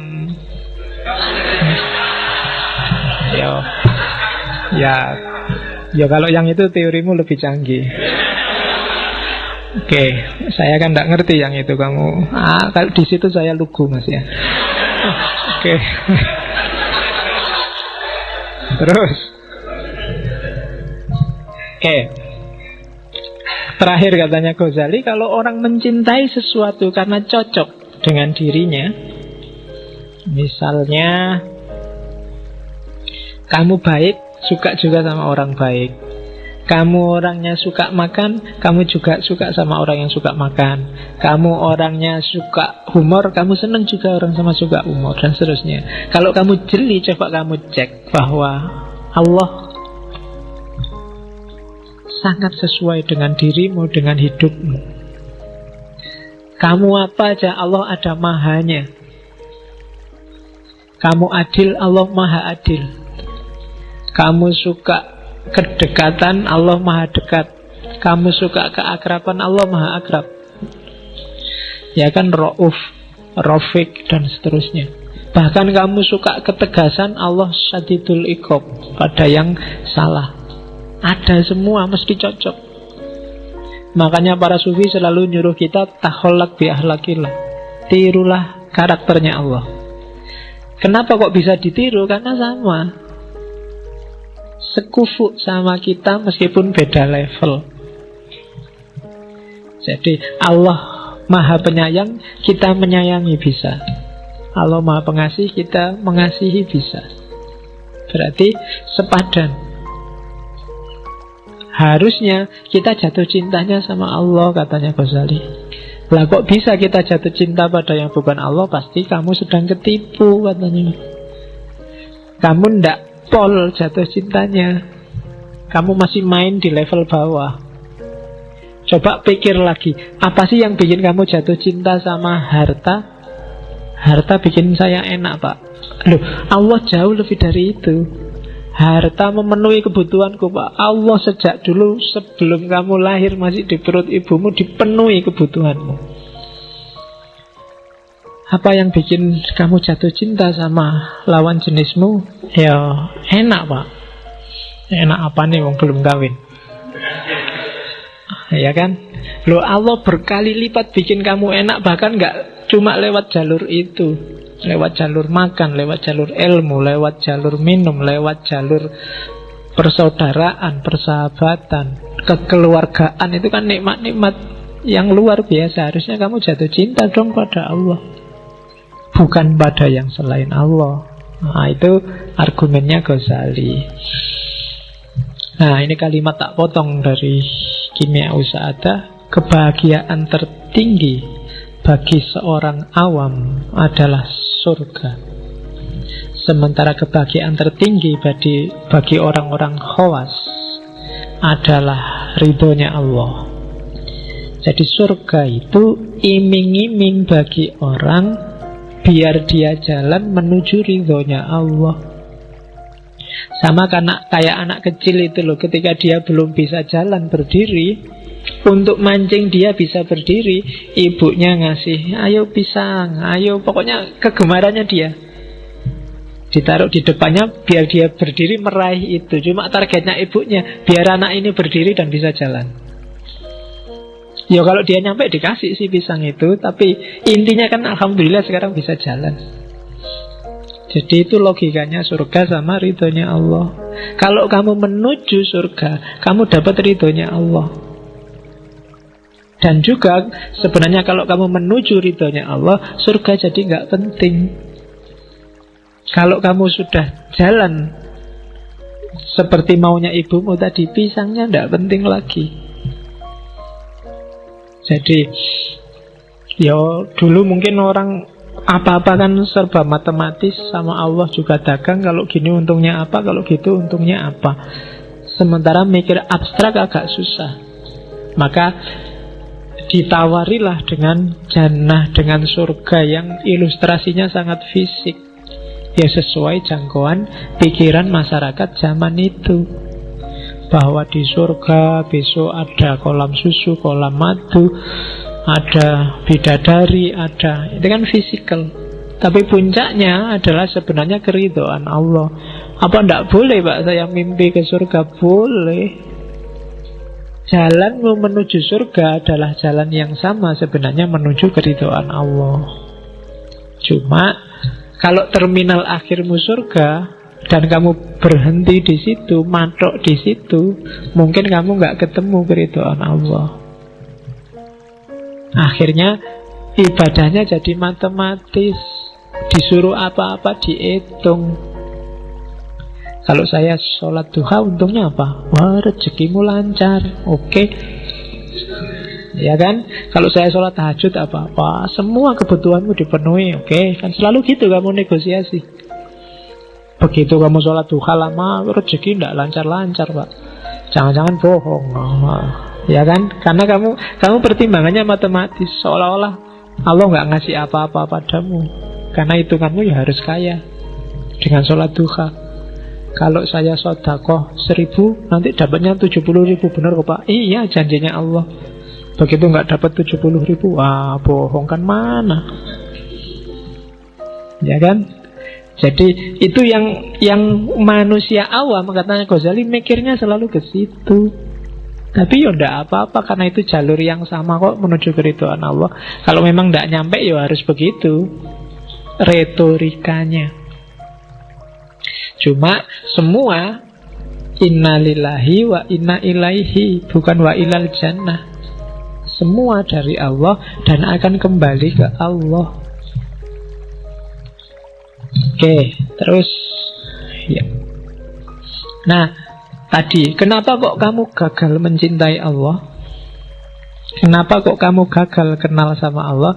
Ini Ghazali mengidentifikasi. Ada 6 orang, ada 6 sebab. Yang pertama adalah kamu tidak yakin Allah itu ada.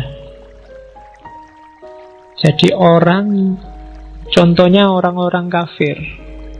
Kita punya gaya ini mungkin di level tertentu nggak sedahsyat orang kafir, tapi puncaknya yang jelas orang kafir. Dia tidak ngakui kalau Allah itu ada. Dia menganggap dunia seisinya ini ada dengan sendirinya. Ya mungkin karena kombinasi antara zat apa, sel apa, dan seterusnya, dunia ini ada. Katanya Ghazali, orang-orang ini kurang piknik. Oh, bahasamu kan gitu sekarang. Jadi orang-orang ini gak pernah piknik. Itu kayak orang yang melihat tulisan tapi nganggepnya tulisan itu ujuk-ujuk ada. Ujuk-ujuk tiba-tiba ada. Yang gak Jawa kan bingung kamu memahami ujuk-ujuk. Jadi ada gaya orang kayak gini. Orang yang gak yakin Allah itu ada, ya gak akan mengenal Allah. Kita kadang-kadang gitu kan, keyakinan kita, Allah kan sering bilang ana inda dzanni abdi. Kalau kamu anggap Allah itu ya itulah keberadaan Allah. Kayak kamu berdoa kan, kamu kan doa dikabulkan katanya Allah kan ya sesuai keyakinanmu. Misalnya saya itu bodoh Pak, sejak dulu IP tidak pernah lebih dari 2. Ya berdoa aja supaya IP-mu 4. Tidak mungkin Pak. Ya itu hasilnya itu. Keyakinanmu tidak mungkin, ya tidak mungkin memang. Jadi Allah inda dzanni abdi. Pak, wajah saya kayak gini, apa ya bisa dapat yang cakep besok? Tidak mungkin Pak. Ya meskipun kamu berdoa sementara kamu merasa tidak mungkin, yes, sejumlah itulah Allah masuk dalam doamu. Saya anaknya orang miskin ya Pak, apa bisa kaya? Ya. Nah kamu berdoa kaya tiap hari ya siapa tahu. Tapi kamu nggak mungkin, ya sudah enggak. Allah intervensi sejauh keyakinanmu. Jadi kamu tidak akan kenal Allah kalau kamu memang nggak ingin kenal. Mungkin kamu merasa lebih penting kenal Rhoma Irama, Ahmad Dhani, Ahok, atau SBY atau Jokowi.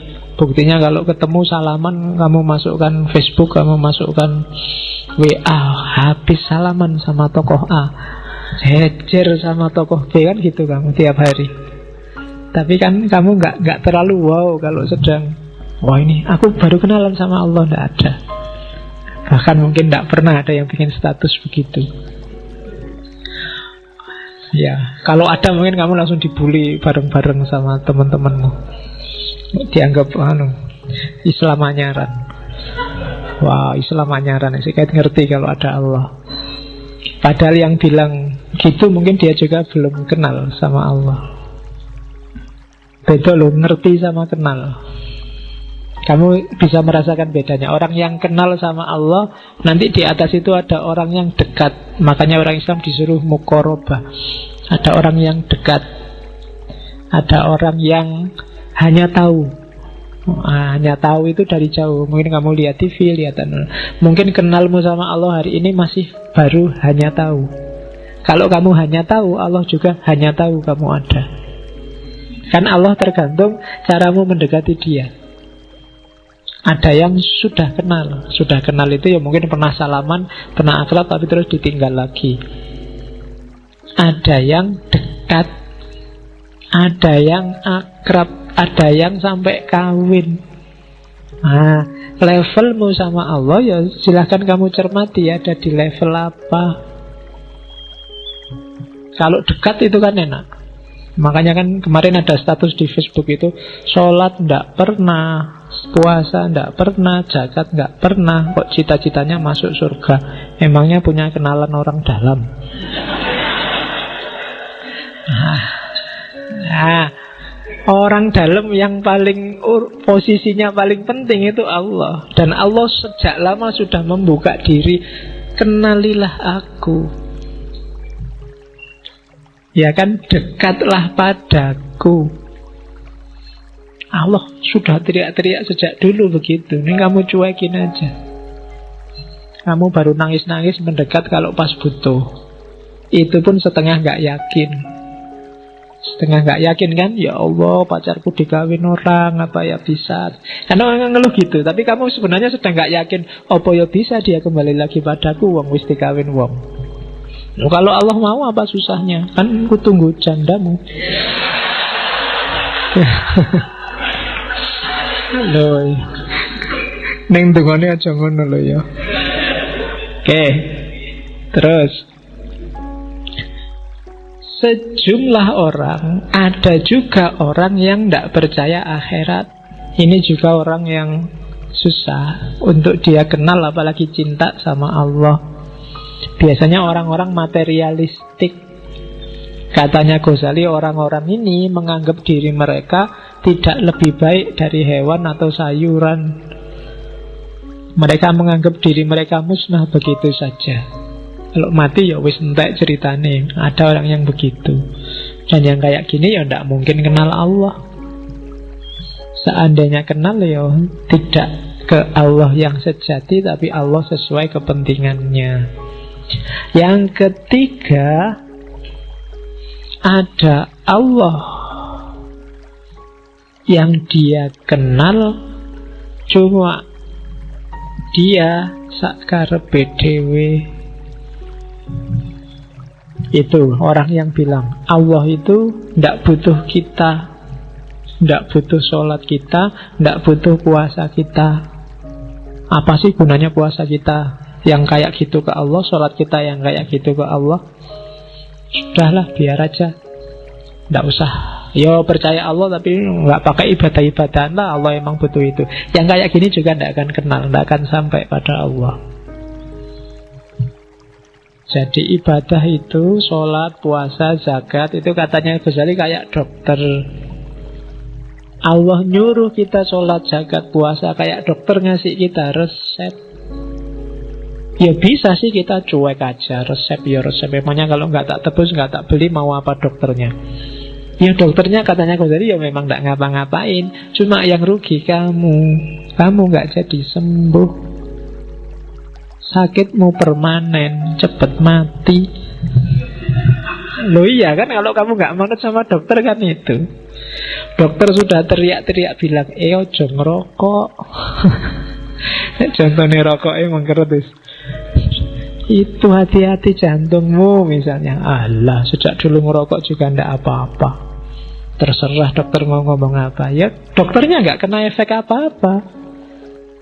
Ya yang batuk juga kamu, bukan dokternya. Yang merokok membunuhmu itu kan, di covernya rokok itu ya dirimu, bukan yang lain. Nah itu analoginya Ghazali. Oke, makanya kalau merokok yang ikhlas.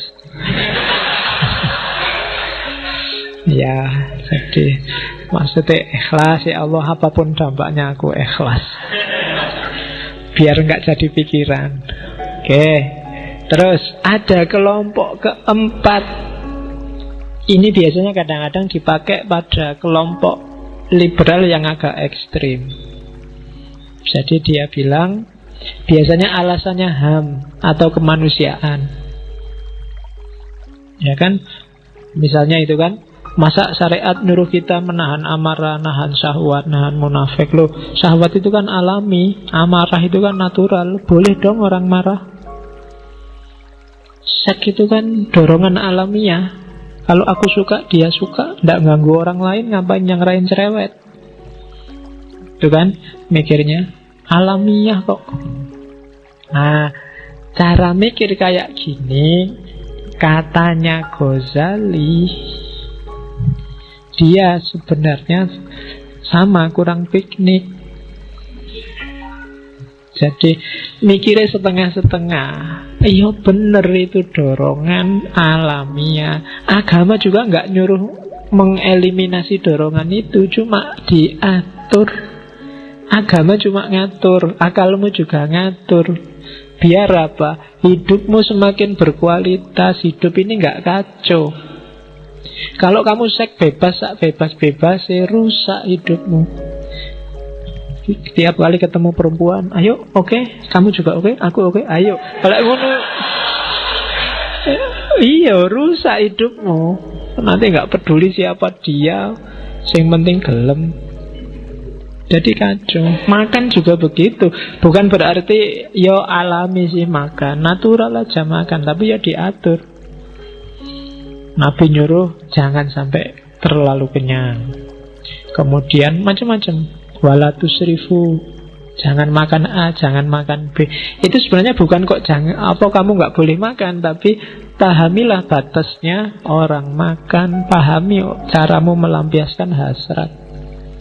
Bukan berarti nggak boleh itu, tapi kamu harus sah dulu, kawin dulu, biar jelas aturan mainnya. Ya kayak orang sepak bola itu harus ngerti batas pinggir lapangannya mana. Kalau enggak nanti sampai di luar stadion masih sepak bola. Lah kan tidak ada gunanya. Atau sudah di-bridge sama wasisnya, pertandingan berakhir kamu masih asik di situ, ya tidak ada gunanya. Jadi agama itu ngasih kita batas. Jadi biar kita ngerti batasnya. Yo alamiah iya. Cuma agama ngasih kita petunjuk melampiaskan yang alami itu apa. Kalau cara mikirmu kayak gitu, katanya Ghazali, ya tidak akan kenal Allah. Terus yang kelima, orang-orang yang permisif. Tiap ada apa-apa, tenang aja, Allah Maha Pengampun, Allah Maha Penyayang. Dosa dikit-dikit besok tobat. Kita wudhu atau dosanya rontok misalnya. Yo, bukan berarti ideologi kayak gitu keliru, tapi kalau gayamu kayak gini, kamu tidak akan bisa kenal Allah. Itu kamu seolah-olah meremehkan, seolah-olah nganggep tenang aja lah, kayak dosa ini gampang, orang tuaku itu mudah memaafkan. Orang kayak gini kan biasanya menjebakmu sendiri. Sama Allah juga begitu. Maksiat dikit-dikit, tenang aja, Allah Maha Pengampun. Agak besar dikit, ampunannya Allah lebih luas daripada dosa kita. Meremehkan. Nah itu juga trouble. Kalau mentalmu mental gini, ya tidak akan kenal Allah yang sejati. Yang keenam, ini kebalikan 5 yang atas. Orang-orang yang sok soleh. Ini juga trouble. Merasa dirinya suci. Wah, kalau saya sudah bebas dari dosa, dunia tidak bisa lagi nggoda aku. Nah, itu juga katanya Ghazali bahaya. Jadi tak bacakan aja ya.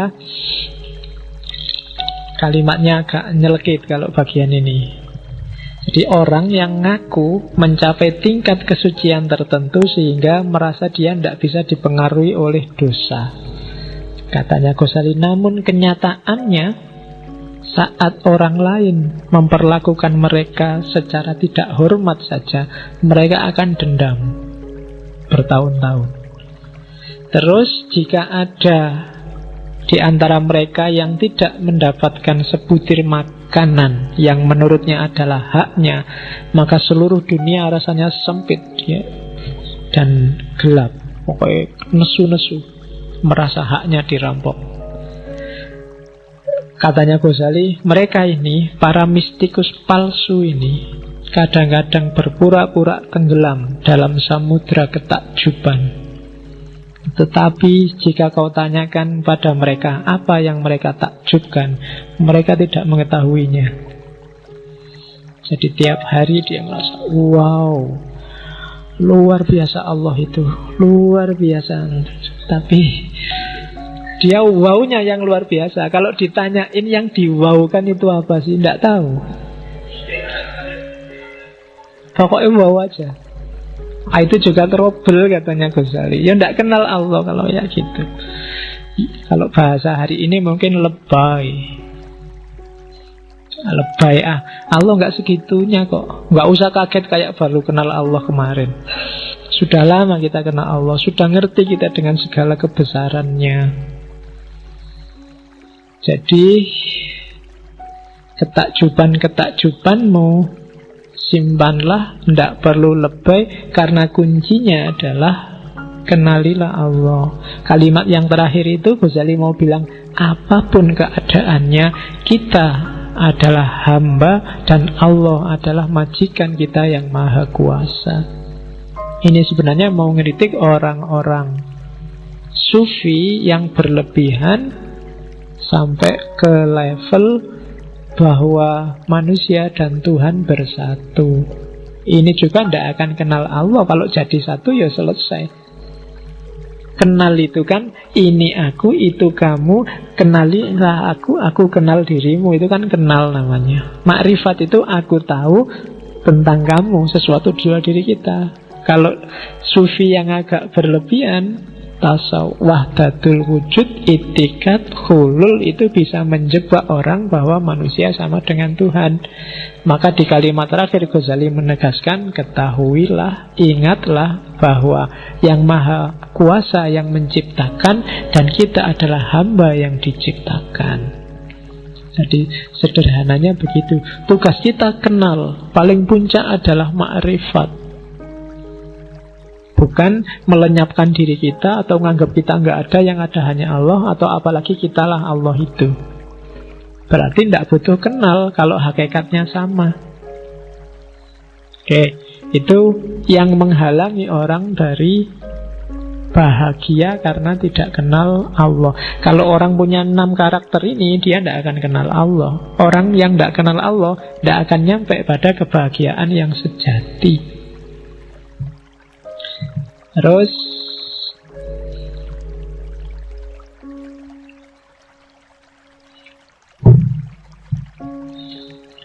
kenal diri, kenal Allah, dan sekarang kenal juga tentang dunia. Harus, karena kita hidup di sini. Kalau nggak ngerti ilmu dunia, kita nggak bisa hidup, nggak akan bisa bahagia. Karena kebahagiaan dunia itu imbasnya kebahagiaan akhirat. Kalau di dunia kita tidak bahagia, badaniah tidak bahagia, akhirat tidak akan juga bahagia. Kayak logika di awal tadi. Maka kunci bahagia selain kenal diri sendiri, kenal Allah, juga kenal dunia. Kenal dunia itu targetnya 2, memelihara jiwa dan merawat jasad. Jadi dunia jadi jalan untuk kita bahagia di akhirat. Jiwa harus beres, jasad harus beres. Jasadmu jangan disiksa. Waktunya makan ya makan, minum ya minum. Nggak punya uang ya utang. Ya kan harus begitu. Jangan mau kelaparan, karena itu amanat dari Allah. Begitu jasadmu sehat, ibadah juga enak, cari ilmu juga enak. Kalau jasadmu nggak sehat, belajar cari ilmu apalagi yang kayak gini mesti nggak nyambung. Kamu tidak memelihara jasadmu, jarang tidur, jarang makan, jarang olahraga, ya nanti yang lain juga tidak maksimal. Jadi pelihara jasadmu. Ya sekali-sekali kamu pijet, spa, ya memanjakan diri kalau ada uangnya. Kalau nggak ada ya pijet-pijetan, sana. Loh, itu memanjakan diri. Yuk kita saling memanjakan. Nah, pijet-pijetan apa. Oke, jadi dunia harus dikuasai. Begitu dunia dikuasai, akhirat akan beres. Karena akhirat lebih mudah. Jadi kunci kebahagiaan kenal dunia. Di kimia usada, mengenal dunia saya nggak akan panjang lebar, kamu sudah ngerti caranya. Bahkan Allah membekali kita untuk kenal dunia itu secara instinktif. Kamu nggak perlu mikir.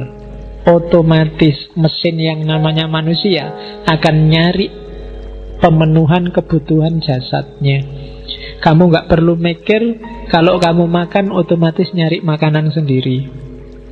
Kalau kamu haus, otomatis nyari air untuk minum. Kalau kamu punya hasrat itu, otomatis kamu mikir ke sana. Meskipun oleh agama diatur, ya kawin dulu. Sebelum kawin, ya kalau nggak mampu, kamu disuruh puasa kan sama Nabi. Wa man lam yastati' fa alaihi bisawm. Ya, kalau di pondok dulu dipeleset ke fa'alaihi bisobun. Oke. Kok kamu ketawa, apa ngerti? Iya, gak apa-apa ya. Ya, jangan salah. Oke, iya lah, hampir semua ketawa. Mungkin kamu sering ya. Hati-hati, harga sabun besok naik loh. Oke, terus jadi itu yang kenikmatan dunia. Nah, Ghazali membahas khusus kenikmatan dunia itu tentang musik. Karena mungkin di era itu ada kritik-kritik terhadap sufi yang pakai musik, pakai puisi, pakai nyanyi-nyanyi. Katanya Ghazali, apa musik itu haram atau halal tergantung yang dibangkitkan apa. Musik itu kan yang disentuh jiwa. Nah, yang dibangunkan dari jiwamu itu apa?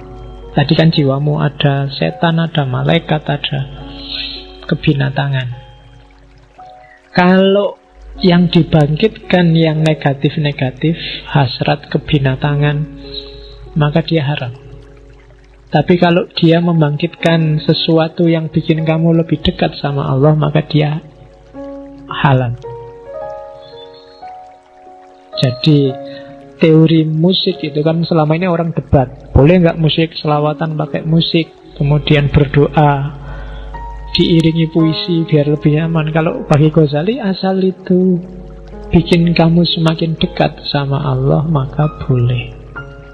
Tapi kalau dengan musik itu yang bangkit dalam jiwamu adalah hasrat-hasrat kebinatangan atau kesetanan, maka jangan. Dengar musik koplo, dengar dangdut yang goyang barbel, goyang apa itu kan, yang bangkit kan pasti enggak. Kamu lihat masuk ingat, ya Allah kan enggak mesti. Pasti kalau lihat itu bukan Allah yang muncul di kepalamu kan. Iya. Mestinya isinya kayak gimana ya, mesti jadi pikiranmu mesti yang aneh-aneh. Nah yang kayak gitu katanya Ghazali enggak, yang kayak gitu ya haram. Kalau flat Pak, flat itu tidak ada yang bangkit apa-apa, ya standar aja Pak, nyari hiburan. Katanya Ghazali kalau hanya hiburan saja itu boleh. Jadi ya suka aja Pak, misalnya musik klasik Pak. Saya tidak tahu Pak, musik klasik itu nggak bangkit apa-apa, malah ngantuk saya Pak. Misalnya, ya katanya Ghazali hanya untuk hiburan itu boleh, tidak apa-apa. Jadi kamu bahagia dengan itu tidak masalah. Katanya Ghazali, ya jangan dikritik lah para sufi yang pakai tari, pakai musik, pakai lagu, itu alami kok. Katanya Ghazali, bahkan unta pun kadang-kadang bisa dipengaruhi dengan musik, dengan lagu. Orang perang aja kadang-kadang pakai tabu-tabuan itu biar semakin semangat. Berarti jiwa bisa dipengaruhi oleh musik, oleh tarian. Maka kuncinya bukan pada musiknya, tapi yang bangkit dalam jiwamu itu apa dengan musik itu. Nah, itu teorinya Ghazali. Terus katanya Ghazali, cuma hati-hati ya kalau syair-syair yang ada kata-katanya. Jangan sampai ada kata-kata, kalimat yang menyesatkan orang. Misalnya kalau di situ contohnya kalimat puitis dalam sufi, misalnya kau berubah dari kecenderungan asalmu. Nah itu kalau kalimat ini maksudnya pada Allah, maka tidak boleh. Karena Allah tidak berubah. Biasanya satohat sufi itu sering menjebak ke sini. Yo, satohat itu ekstasi, pengalaman puncak kenikmatan, monggo dinikmati sendiri oleh sufinya. Jangan model pertunjukan untuk umum. Karena kalau dipertunjukkan untuk umum sering jadi masalah, katanya Ghazali. Bisa bikin orang sesat dan menyesatkan. Maka musik boleh, tari-tarian boleh, diambil unsur hiburannya saja juga boleh. Cuma kalau ada kalimat-kalimat yang menjebak, hati-hati. Nah, itu teorinya Ghazali. Jadi tidak apa-apa kalian suka musik, suka selawatan, suka lagu dangdut atau lagu rock. Yang tidak boleh lagu yang tidak pakai rock. Jangan, kalau nggak pakai rock ya jangan, nanti gawat. Karena yang bangkit tidak cuma jempolnya, tapi juga jempol yang lain ikut bangkit, bisa gawat. Oke, terus kejarlah juga kebahagiaan dalam muhasabah dan zikir di Kimia Sa'adah. Muhasabah itu nikmat, kejarlah. Cobalah lakukan muhasabah bolak-balik. Sering saya sarankan, mbok sekali-sekali tafakur muhasabah. Muhasabah itu menghisap dirimu sendiri sebelum besok kamu dihisap. Levelmu level mana?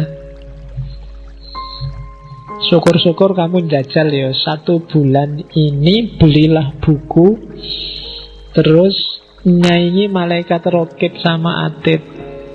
Tulislah kalau mau tidur, hari ini tadi kira-kira aku punya dosa apa ya. Tulis, bisa. Itu bahan untuk muhasabah.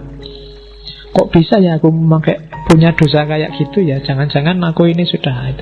Tadi ngobrolku kebanyakan ya, akhirnya salah ngomong, jangan-jangan temanku sakit hati. Ditulis. Tadi aku seharian gak ngapa-ngapain, cuma ngurusi HP, terus mendelengi HP, terus itu tulis, dan seterusnya. Itu muhasabah namanya. Itu yang tak tulis di situ, contoh sampelnya muhasabah dari Kimia Sa'adah. Wahai jiwaku, tujuan hidupmu hanya satu.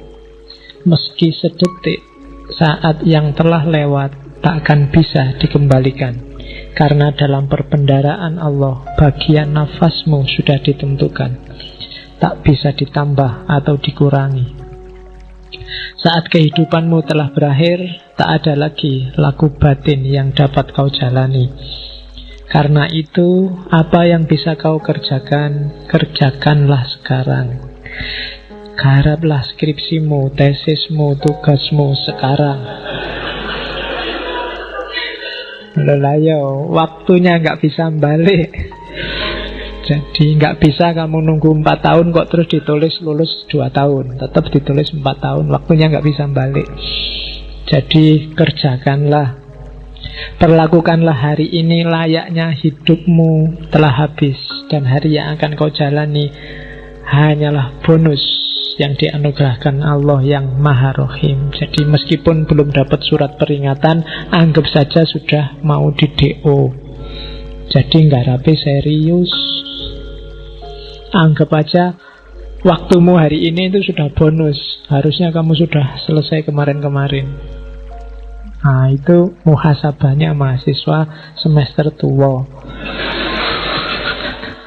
Ya kamu hitung-hitung sendiri lah ya, dihisap sendiri dirinya, kamu sudah bisa. Itu muhasabah. Kalau zikir, katanya Ghazali ada 2 jenis zikir. Yang pertama zikirnya para wali. Zikirnya para wali itu anytime, setiap detik, dimanapun, kapanpun, semua gerak tubuhnya adalah zikir, tidak cuma mulutnya.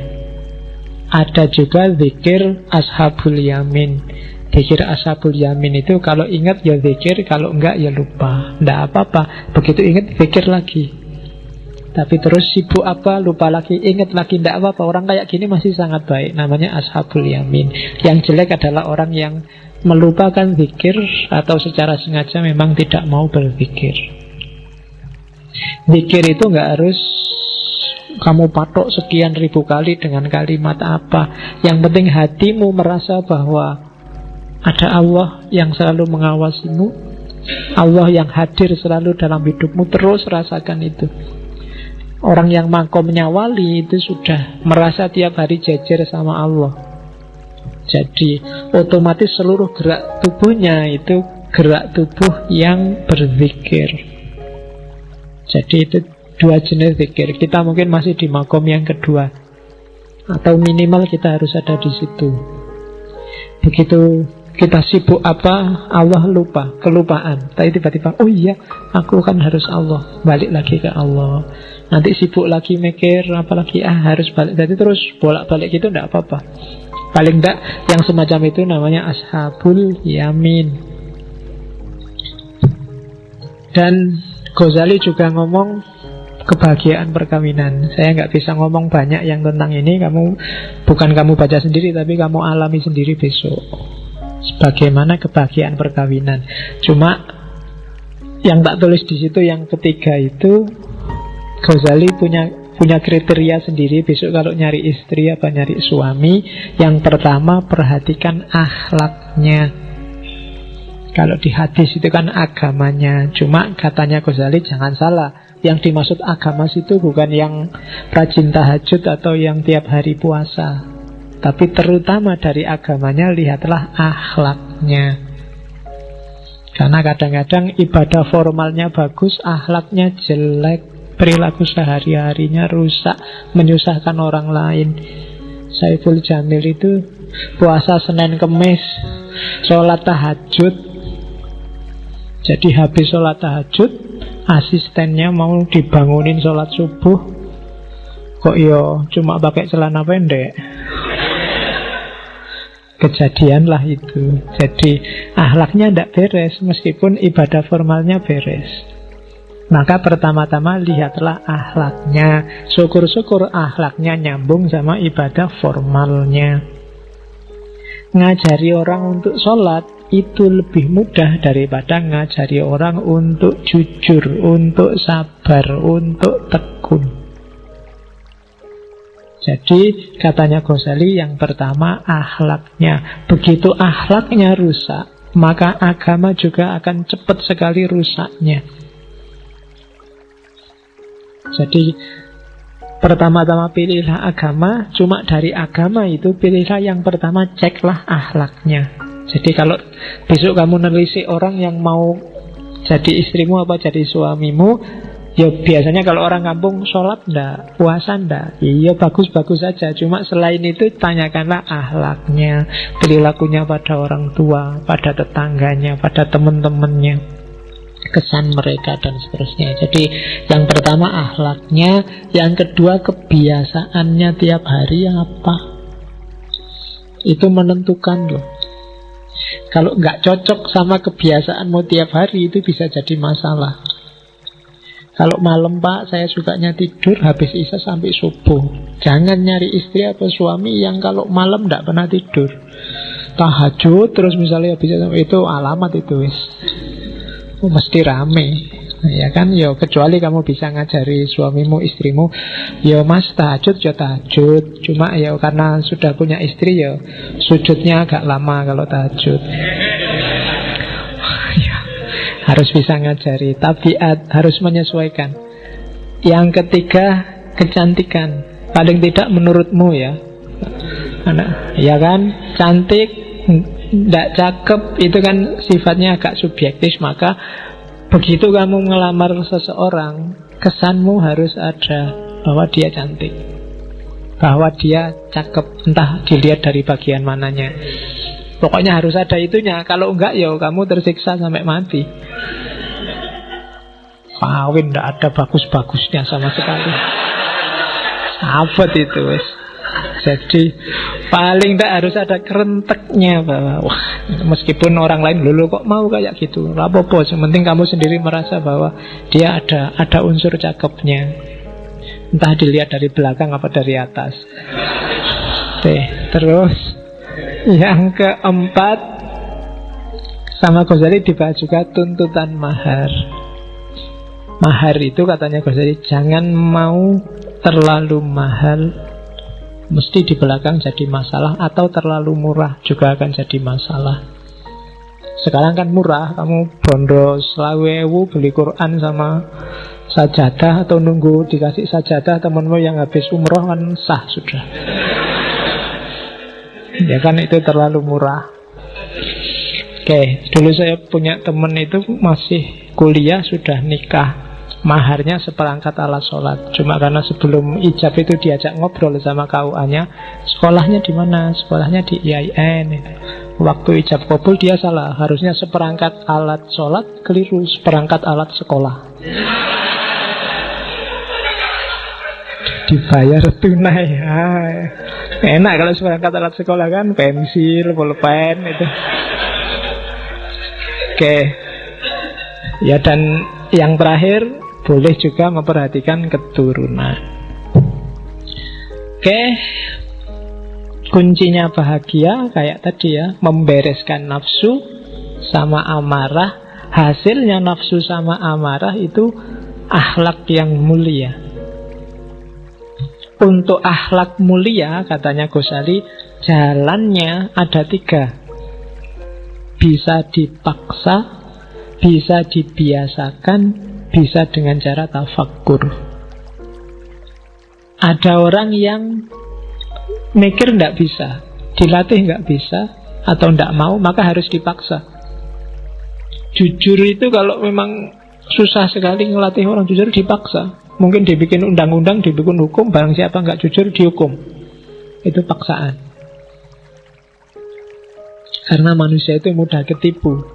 Maka untuk bisa bahagia, taklukkan dirimu, dan hasilnya menaklukkan diri, itu akhlak mulia. Untuk membentuk akhlak mulia, paksalah. Atau seandainya unsur paksanya kurang kuat, biasakan. Pak, saya biasanya bohong ya Pak, ya pelan-pelan, jujur dikit-dikit. Pak, saya sholat malam itu berat ya Pak, yo habis isya, pelan-pelan, nanti lama-lama terbiasa. Biasakan aja. Karena manusia itu tidak ada sesuatu yang ringan apa berat kecuali dia sudah dibiasakan. Kalau dibiasakan, yang berat bisa jadi ringan. Kalau nggak terbiasa, ringan pun jadi berat luar biasa. Sholat duha misalnya, itu kan ringan. Pagi kamu nganggur, tidak ada apa-apa. Tapi kalau nggak dibiasakan juga rasanya sangat berat. Jadi biasakan. Dan yang terakhir, untuk lebih memudahkan pembiasaan, akalmu harus setuju. Untuk akalmu setuju, tafakkur, mikir. Dan untuk belajar mikir yang benar, kamu harus ngerti filsafat. Ya, makanya kamu ada ngaji filsafat. Terus orang yang akhlaknya jelek, di kimia itu ada 4 jenis. Perangilah 4 jenis akhlak jelek ini. Yang pertama, orang bodoh. Yang kedua, sudah bodoh sesat. Yang ketiga, sudah bodoh sesat fasik lagi. Yang keempat, sudah bodoh sesat fasik jelek. Iya, numpuk-numpuk itu. Perangilah. Ya, yang lebih nomor 1, orang bodoh itu gampang diatasi. Bodoh tapi sesat, jalannya salah, ya gampang diingatkan dari kesesatannya. Lebih susah nomor 3, sudah bodoh, sesat, fasik. Fasik itu berarti memang dia niat melakukan kejelekan. Nah, itu lebih susah diingatkan. Atau jelas ingin melakukan kejelekan dan dia sendiri memang jelek aslinya. Itu lebih susah lagi. Jadi perangi 4 hal ini. Jadi lawannya akhlakul karimah itu akhlakul madhumah. Akhlak madhumah itu 4 karakternya ini. Dan ini trouble-nya, katanya Ghazali. Setelah ini takluk, orang bisa masuk karena akhlakul karimah. Dan akhlakul karimah itu kuncinya adalah menaklukkan diri sendiri. Kuncinya menaklukkan diri sendiri, kenali diri. Ya kayak tadi, kenali Allah, kenali duniamu, maka akhiratmu akan bahagia. Nah, itu kimia ussa'adah dari Ghazali. Oke, sudah jam 10. Alhamdulillah Ghazali selesai. Insya Allah kapan-kapan kita lanjutkan Ghazali seperti saya bilang tadi dengan kitab-kitabnya yang lain. Minggu depan kebahagiaan, kurang 1 sesi lagi. Kita masuk ke Jawa. Kita ketemu dengan filsafat kebahagiaannya Ki Ageng Suryo Mentaram. Kalau Ki Ageng Suryo Mentaram memang dikenal dengan teorinya tentang bejo. Kita minggu depan kita belajar bejo yang bukan karena tolak angin. Kita nyari bejo yang sejati. Oke. Saya kira itu, kurang lebihnya mohon maaf. Wallahu a'lam bishawab, wallahul muwaffiq, wal afu minkum. Wassalamualaikum warahmatullahi wabarakatuh.